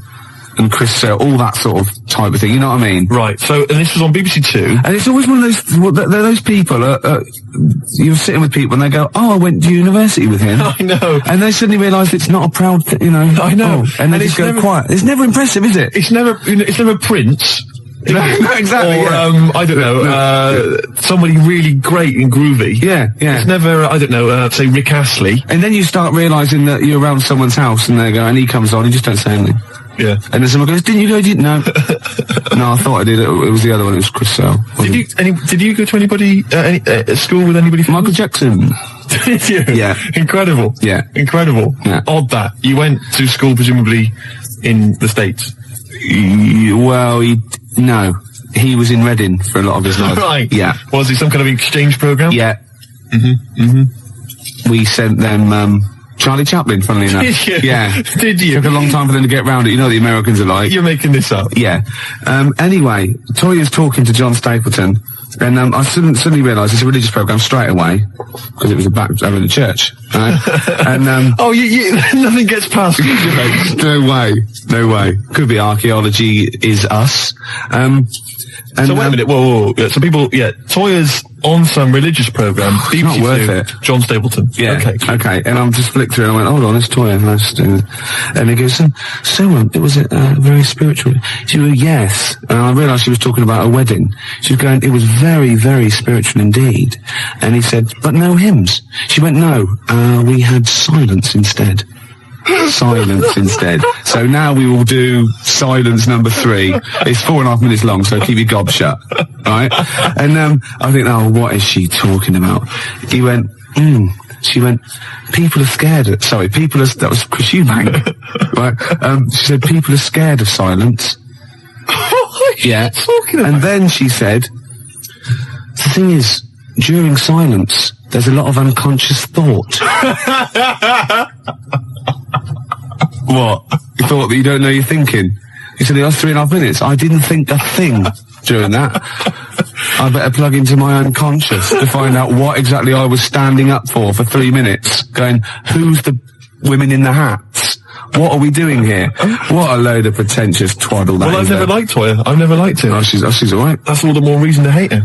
No, I don't hate her. All those people that I just mentioned, they don't come close to Lenny Henry. I saw another bit of him doing his stand-up in America. Oh God, it's so nauseating. He's got another series apparently. Does anyone like Lenny Henry? Oh, well, obviously, it's a massive star. Does anyone listening to this show really like Lenny Henry? Yeah. Or is there anyone that annoys me more than Lenny Henry? I should answer that one, shouldn't I? Yes. Do I win a prize? I think what you want to do there is you want to speak correctly. It's another simple thing, Gervais, which will help you out in your radio career. Oh no, I'm a Swerve Driver. That's 3 minutes 41. I've got to pick one. 7 minutes to news. Gervais, whoa. Before you move on, can I just tell you, because we talked about celebrities and going to school with celebrities and things. Yeah. I have a very famous second cousin. Really? Yeah, I'm going to tell you who it is in a minute. Really? Yeah. And I've got the best joke in the world. Have you? I should have been trailing that. That'd have kept him on their tender hooks. Why are they sitting on tender hooks? So we've got... What are tender hooks? I think it's tenter hooks. I don't know what they are, but I don't think it's... What? Okay. 0171. Who annoys me more than Lenny Henry? No one. You've won that one. So don't bother phoning in. But who annoys you, the listener, more than Lenny Henry? Yeah. Oh, that's a good one. Clever. Because then it's thrown it to them. Yeah, it's their opinion. Oh, simple thing. Excellent. I noticed again you didn't bother to give the whole phone number. What did I say? You actually just said 0171. It used to be, as I recall, 0171 580, which is about half of it, but no, just 0171 now. Oh, Swerve Driver. XFM 104.9, Ricky Gervais Show. Well, it's nearly over, but I have got a great joke, and we've got a simple rule here. That you only have to tell a joke on air if it's about going into a pub. That's right. Okay, you ready? Go on. Penguin goes into a pub, goes up to the bar, and says to the barman, "Have you seen my dad in here?" And he goes, "I don't know, what's he look like?"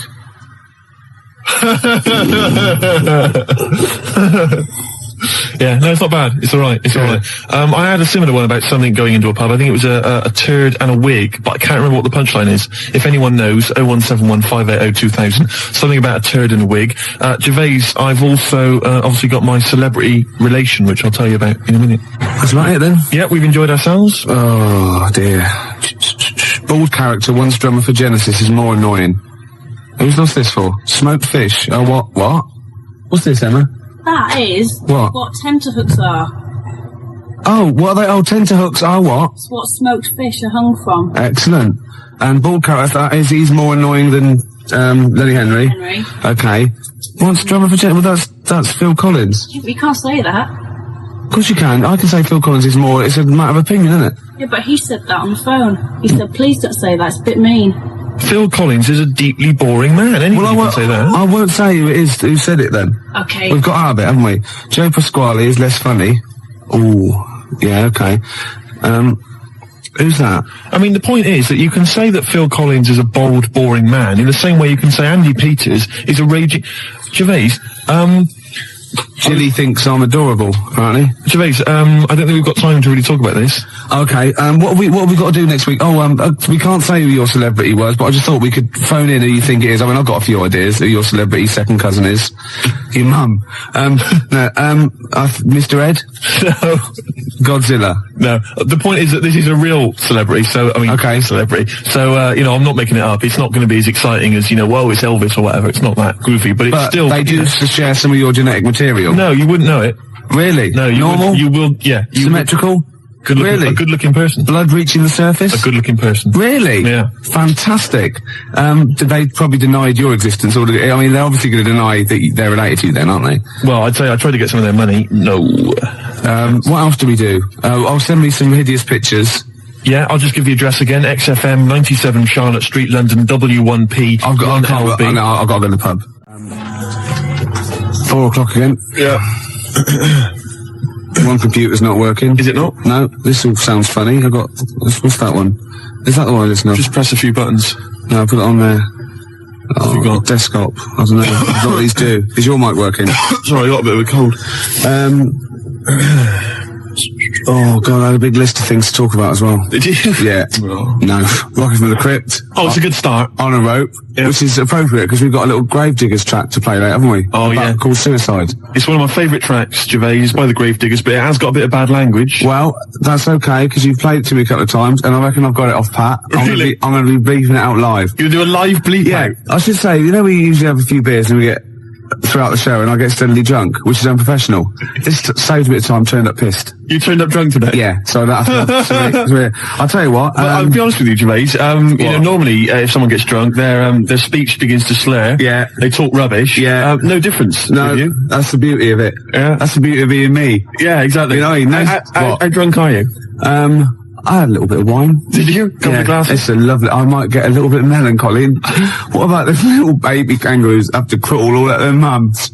I help them. Got a fax here for you, Steve, actually. Oh, lovely. Good news. It's from Becky. She's listening to us in bed. She's been a bit lazy. She's been on holiday. And she wants me to dedicate a song to... dedicated to Skanky Steve, because he is an alien. And she's done a little picture of him, Slimy Steve. Isn't that lovely? And she wants me to play a Subterranean Homesick Alien by Radiohead. And that's sweet. So people do think of you. Lovely. And I got one from Laura, as I says to Steve, you still sound as stupid as ever, you asymmetrical, asexual, rabid, anemic, flea-ridden deformity. Oh, see, you have got people thinking of you. See? Yeah. I'd rather they didn't. Baby Bird, and if you'll be mine, then I'll be yours.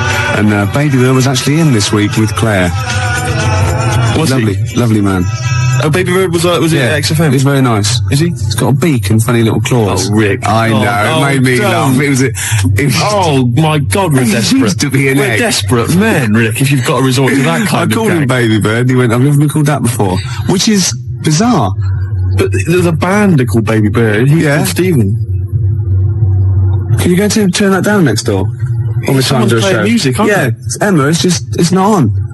That's insane. I can hear a throb from the other room. Yeah. This is insane, Gervais. It's like trying to host a radio show. Yeah. And now he's laughing. Yeah. Anyway, it's all going to be. we're going to play a track that you've brought in. That's right. Go on, what is it? It's a fantastic tune by the Gravediggers, part of the Wu-Tang Clan rap collective. Right, it's from their album. Not to be confused with the Wu-Tang Clan. That's a little shellfish. That's into rap. That swears a lot. Yeah, terrible. Yeah. The track is got a muscle posse. The track is beautiful. You've probably heard it on the dance floor, maybe in some indie club. 1-800-SUICIDES. Yeah. Now I would stress, Rick, it has got a bit of bad language. I know. I mean, I've listened to this twice, and I reckon I've got it off pat. I reckon I'm going to pull the fader down to just the right places and go, okay? Right, you're going to sort of bleep it out. And if it goes wrong, so what? That's real. People have a problem with swearing. I don't. Do you? No. I'm doing it because it's rules, and the great thing about we want to stay on air because we take our job seriously. We do, and I think we're sorry. Excuse my French. Bloody good DJs. Well, I think you're absolutely right, Rick. Let me shake your hand. Yeah. All right. There we are. Yeah. A good shaking of a hand there. I love a bit of rap. That wasn't actually French. No, is it? It's weird, that isn't it? Pardon my French. People always say when they maybe say bollocks. Excuse my French, but le plume de ma tante.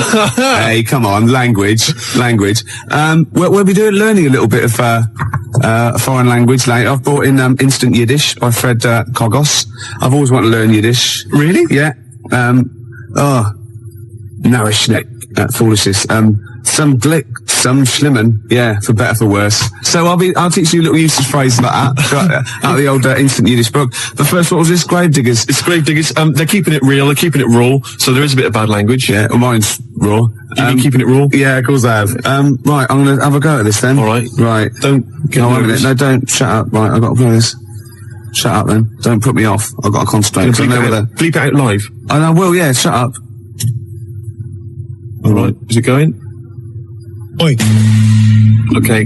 Take it calm. Take it calm. Alright. Well done, Rick. No, it's very good.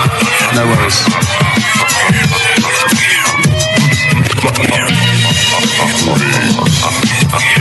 That's Gravediggers, isn't it? What's that called? 1-800-SUICIDE. I'm going to buy it, I think. Can I get the actual mix with me going on Yes, you can. Yes. And that's for Steve Vox, who's listening in Reading. It's from Lee to him. And Steve is the president of the Geeks, Nerds and Losers Society, the GNL. Lee's the vice president. I got thrown out of that. What embarrassing walking down the street with you. Exactly. Oh, it's a terrible state. Yeah. Gervais, it was Saturday night last night. Yeah. And I didn't get to sleep until 6 in the morning. Ooh. Flatmates having a party. Yeah. Not invited? No. Next time though. Well, maybe. I don't know why I hang around with them. Well, at least I look after you. People say to me, is Steve really as ugly as you say? I go, he's worse. Do you know what I mean? But that's, no, do you know what I mean though? You're doing me a favour. Well, of course I am. You're protecting me. Of course I am. I'd say one day, right, it's just one of me at the moment, but one day there'll be a whole squadron. It'll be like Planet of the Apes. Oh my God. And you don't actually need anyone else to sort of like, breed, do you? Exactly. We can just reproduce as we are. It'll be like Planet of the Apes, right? There'll be sort of a Charlton Heston figure. Planet of the Squids. It'll crash land. Get your damn dirty tentacle off me. It'll crash land. Yeah, exactly. And there'll just be loads of me crawling around. Yeah. All identical. Chasing him on horseback. And they see like Bristol Temple meet and they go, oh my God, they blew it up. Yeah. He's back in Bristol with all your, oh no. Incredible. It's the charlatans. And then there must be an organisation of volunteers or something who, if it's like touch and go, if it's really serious, if you're like clinically depressed about it and you really can't get a woman, they don't want just people turning up who can get girls and saying, oh, I fancy, But in your case, they'll speak to you, they'll see you, and I think, there must be some sort of national health thing or private where you can actually sleep with, I don't know, a voluntary worker. You know what I mean? So? Well, yeah, there's people that, yeah, I know, but there's people that, I don't know, volunteer for geriatric duty, and they're exploding all over the place. They're covered in the stuff, right? There's people that work on leper colonies, right, for nothing. There must be someone who will sleep with you out of sympathy. You don't want that. Of course you don't. You don't want that, do you? Well, let's not be hasty, Rick. I mean, these people, especially if they need some sort of free publicity, get a bit of, sort of press and media attention. Yeah. I ought to sort of help to publicise their campaign, really. There's probably an organisation that they go off to like, strange climes and go on to like leper islands and that, and they work with them. Or they can sleep with you. Now, that's got to do the lepers some good, doesn't it? Yeah. You know what I mean? Wouldn't that be terrible if that was the option, right? And suddenly volunteers to leper colonies doubled. Was like going to Torremolinos. Yeah. Let me on the bus. Sorry, there's no room on the bus, but you're at the back there. Yeah. Going, well, then here we go. Here I am then. Yeah. No, but I signed up for the lepers. Yeah. Licking their wounds. Well, sorry, but geriatric duty. Yeah. Scraping it out. Oh dear. Oh, you know, I heard a song in the week, right? I've heard it before. It's by Ween, and it goes, "Push your little daisies and make them come up." And I don't know what it's called. 0171 580 2000. I don't know where to look. Push your little daisies and make them come up. It's like that. It is. It's rubbish. I've been round singing There's that. no song with that lyric. It's like that. It goes, "Push your little daisies and make them come up." Shut up. Yeah. Shut up. That's what my friends have been saying for the last 4 days. God, you're really irritating me today. Like, people will go and go, "If you'll be mine," not too annoying. But, after about 10 times you go, "Oh, can you sing something else?" But when you've heard, "Push your little daisies and make them come Shut up up," now. it can get really annoying. Yes, it really can, can't it? Shut up. Okay, Wanna Die is You and Me song. Push your little Shut up. I wasn't exaggerating, was I? Well, it's a good tune, isn't it? Yeah, let's leave it.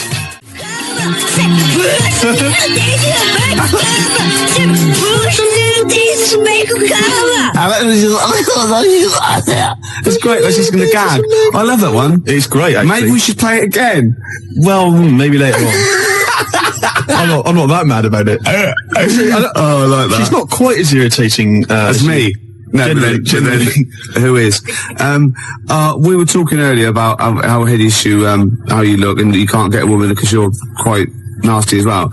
And Emma, our producer here, who thought, look, this is not fair, because Steve is quite affectionate. When you get to sort of know, like E.T., when you first watch E.T., you go, ugh, and then by the end you think, oh, do you know what I mean? It sort of like gets that deeper. And she went, I remind you, Steve, what I said when I first met you, and this is like her best, stab at a compliment to make you feel better. She said, I thought you're really not that ugly. So the assumption is I am ugly. Yeah. It's just not as bad as it's made out. And that's like, you know what I mean? Yeah. And she's like, no, don't be silly. You're really good. You're really not that ugly. Yeah. It was a good effort though, wasn't it? Yeah. That was nice, Emma. That was really nice. It was a good effort, but it was shallow and futile. It doesn't mean anything. Look at his little face. Oh, look at that fax over there. Check that fax out, right? Too Ricky, Steve's skin problem closed up, which actually what they've silicon carbide particles. Someone sent in a fax, right, and they've got these sort of hideous kind of mutated cells, whatever, and they've put on the fax, to Rick, Steve's skin problem closed up. You've never said I've got a skin problem. No, I haven't. You haven't got a skin problem. They're just assuming. No, it's almost translucent. His skin. It's very pale. It's like those newborn fish when you can see all the hearts, can't you? All the hearts.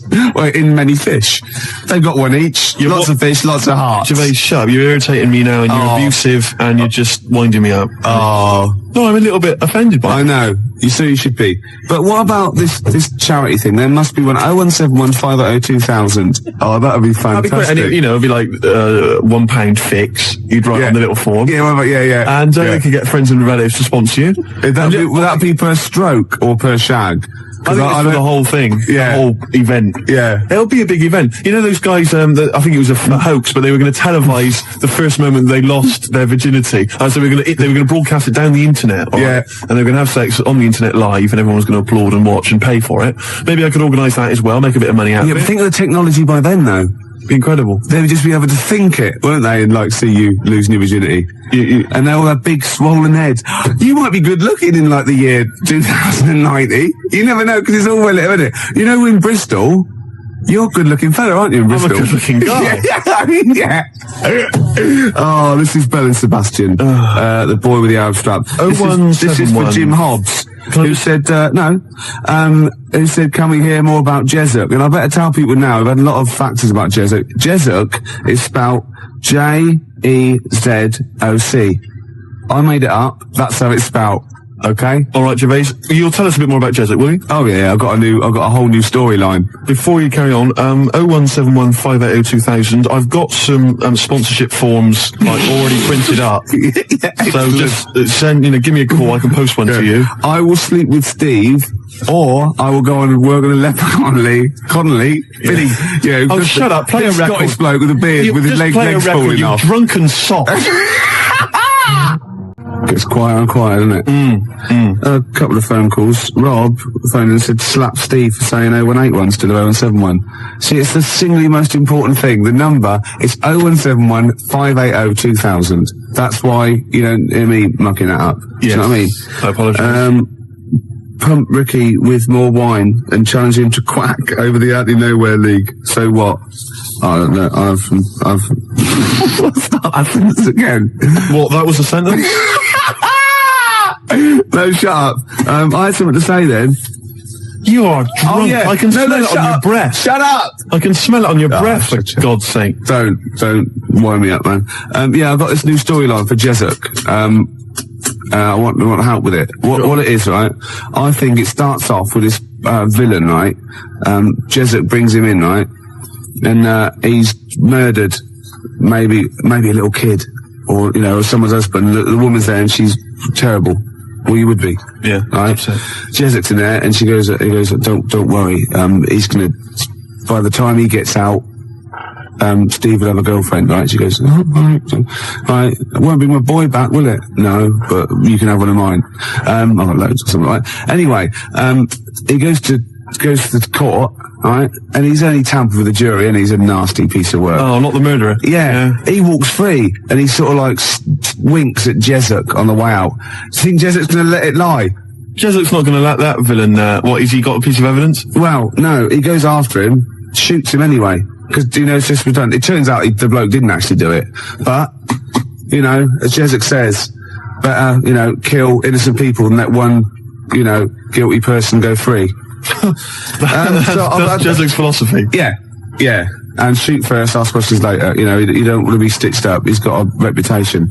And then he gets off with a woman, and they have another kid, and it's all right. Yeah, I'll stop you there. Why? Jezuk just killed an innocent man. He's your superhero. He's your, your heroic hardboiled cop. He just killed an innocent man. I'm a little bit disappointed. Oh, so he's got to be perfect, has he? Well, I'm just a little bit disappointed. Well, no, he can't be perfect. He's got things to do. We know he's got problems. He drinks too much. He kills innocent people. You go out there every day. See how you survive. Yeah. Do you know what I mean? Yeah. Yeah. We got Mama Said Knock You Out lined up. It's one of our joint little favourites. We like this one and we like some other songs, don't we? Yeah. Because we're like mates. I got a little plot. Yeah. Right? It's Jezuk, right? And he retires. He just gets out of the whole thing. All right, that's for the final one. We've pulled a discreet veil over the whole Jezuk debacle. Right. All right, is that okay? Yeah. Rick, forget Jezuk. Right. Because I've got my own show. I'll be telling you about. Have you really? Yeah, it's fantastic. Am I in it? No, not really. Something to do with... Right, okay. It's a genuine one I've come up with. This song, right? Mama Said Knock You Out. I like to shadow box that. I've been working out today on the big bag, did a bit of boxing, because I'm in training. I challenged Camfield to a fight when I was pissed. Thursday night, he was swaying. I challenged him to fight. I offered him £1,000 prize money. That was the purse. Whether he won or lost, he still said no. Well, he's a wuss. He's about 14 or something. Yeah, but he's about 6 foot. Yeah. Maybe he was scared of killing me. Yeah. Jezuk is not scared of that. Jezuk's gone. He's out of it. Okay. There might be a comeback special one day, but thank God he's gone. Let's work on it. Well, that's my challenge to Camfield. You know what I mean? Said knock you out. Yeah, I'm putting it out. I'm putting it out over the airs. Yeah, you're keeping it real. Death Throw, Puffy and all that, and Tupac, that's like me and Camfield. Oh, that's a fantastic idea. I'm saying, come and get it, Camfield. I'm saying, I'm here, you know what I mean? That East Coast, West Coast rivalry we can recreate amongst DJs. Yeah. Steve Lamack, outside now, have you seen him? He's a weedy little dweeb. Yeah? Oh, fantastic. You can't actually say that, because, he's a nice guy, and... well, maybe so. Yeah, so you're going to fight Lamack, I'm going to fight Camfield. That'd be brilliant. Let's keep it within XFM. Crowley. Yeah. Remember he had a fight once at school, and his defence, lucky he had a hymn book on him, and he hit the bloke in the nose with a hymn book. So you don't mess with Crowley, because he's probably carrying, Bibles, hymn books. He's loaded, he's got some kind of religious paraphernalia with old parchment papers. Yeah, crucifixes. Paper cuts are the worst. Oh, nasty. Oh, imagine that, a little bit of papyrus across the eyelid. Oh, you don't want to mess with Crowley. No, I'm saying Camfield, come and get it, you know what I mean? He hangs out with his Deftones and all that lot. Right? Yeah. You know what I mean? Should we just ask out? Who should we threaten out? Who else can we threaten out? Well, let's not go too mad. Well, what about Henry Rollins?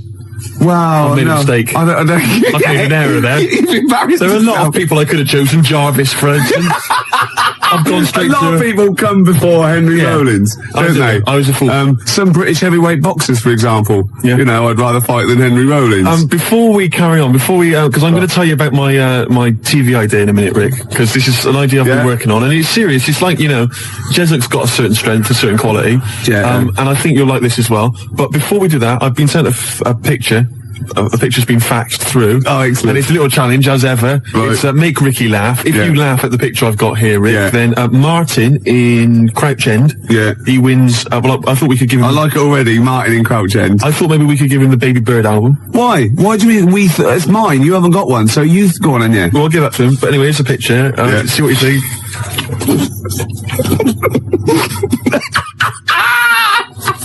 I like it, because there's a little explanation as well. And it's subtle, because I had to get right to the end for the big line. You're not allowed to see this. No. That is fantastic. So well done to Martin. I think he wins an award. Yeah, he does, yeah. Yeah, okay. So if you want to win something tasty, give us a call or fax us through a picture. 0171 580 1234. Your pictures, please. Make Ricky laugh. You know your idea of this new show, which I haven't heard yet, right? But we should start getting together all the other stuff, or we're going to get ripped off. I sounded just like Albert Tatlock then, in the early 80s. Oh, we should go. I love that fact that you sort of, maybe you've got a sentence, it's got 15 words in. You reckon, well, if I get out an average of 5 coherent words to every 15 that I need to say in a sentence, that'll be enough. God, right. Jam or ISIS? Either one. Both rubbish. Oh, no, come on. They're both good big bands, aren't they? All right, Gervais, next, let's talk about my TV idea. Okay, let's do All Around the World, because it's probably going to be big all around the world, isn't it? Before that, the Jam, All Around the World. Got a fax here from my mate Nick. He's listening. Say hello to him. Say hello to Nick. Hello. Yeah. And apparently he's found a great website about Joey Deacon, so we'll check that one out a little bit. About Joey Deacon? Yeah. Oh, Joey. Yeah.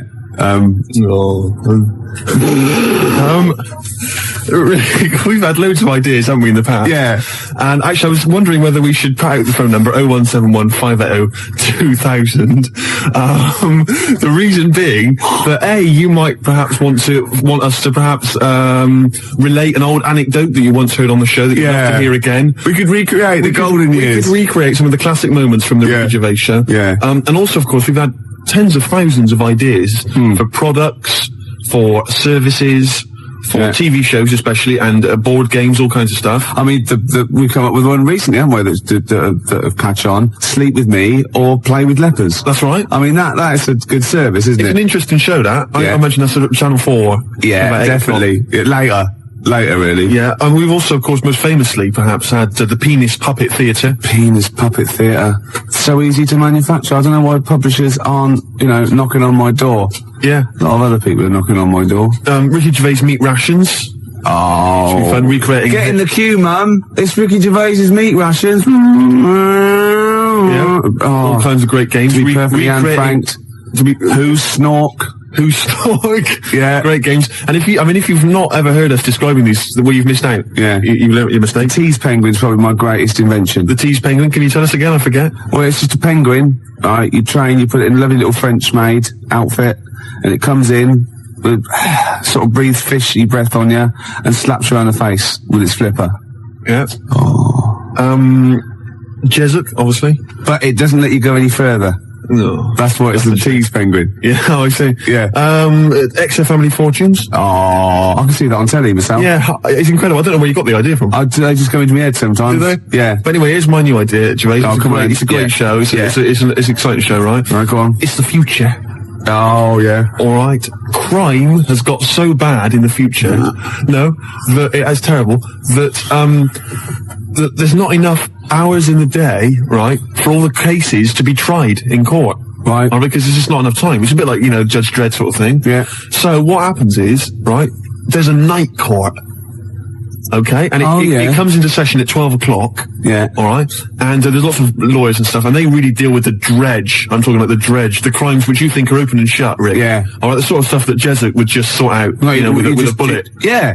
You know what I mean? Yeah. We're talking rapists and murderers and stuff. Yeah. But all people who just piss him off. Exactly. But Ronnie Midnight Oh, Ronnie Midnight. He's the hard-boiled lawyer, right? That's sort of the main figure at Night Court. And he gets dealt all these rough cases, right? And he thinks it's open and shut. Everyone thinks, oh, that person, he should be electrocuted or whatever. Yeah. But no. Ronnie sees something in them. He investigates the crime during the day. So he's only got like 12 hours to sort it out. And then he presents the case at Night Court, right, at night. And maybe often, it's like Perry Mason meets... so he wastes taxpayers' money investigating people that might be innocent. Yeah, Jessup just kills them. Well, maybe so. But that's why Ronnie Midnight's much more loved. But it would be great. And it would start off with like, dung, dung, dung, all rise, for Night Court. Yeah. Be fantastic. I like that. Maybe sort of set in the future. Am I in that? Well, not really. But, and you know, who knows, Jessup maybe could get, you know, he could make a guest appearance. What do you think? I like it. Night Court. I like it. I don't, isn't it? Yeah. What's the problem? This rubbish about all this taxpayers' money investigating whether they're actually, you know...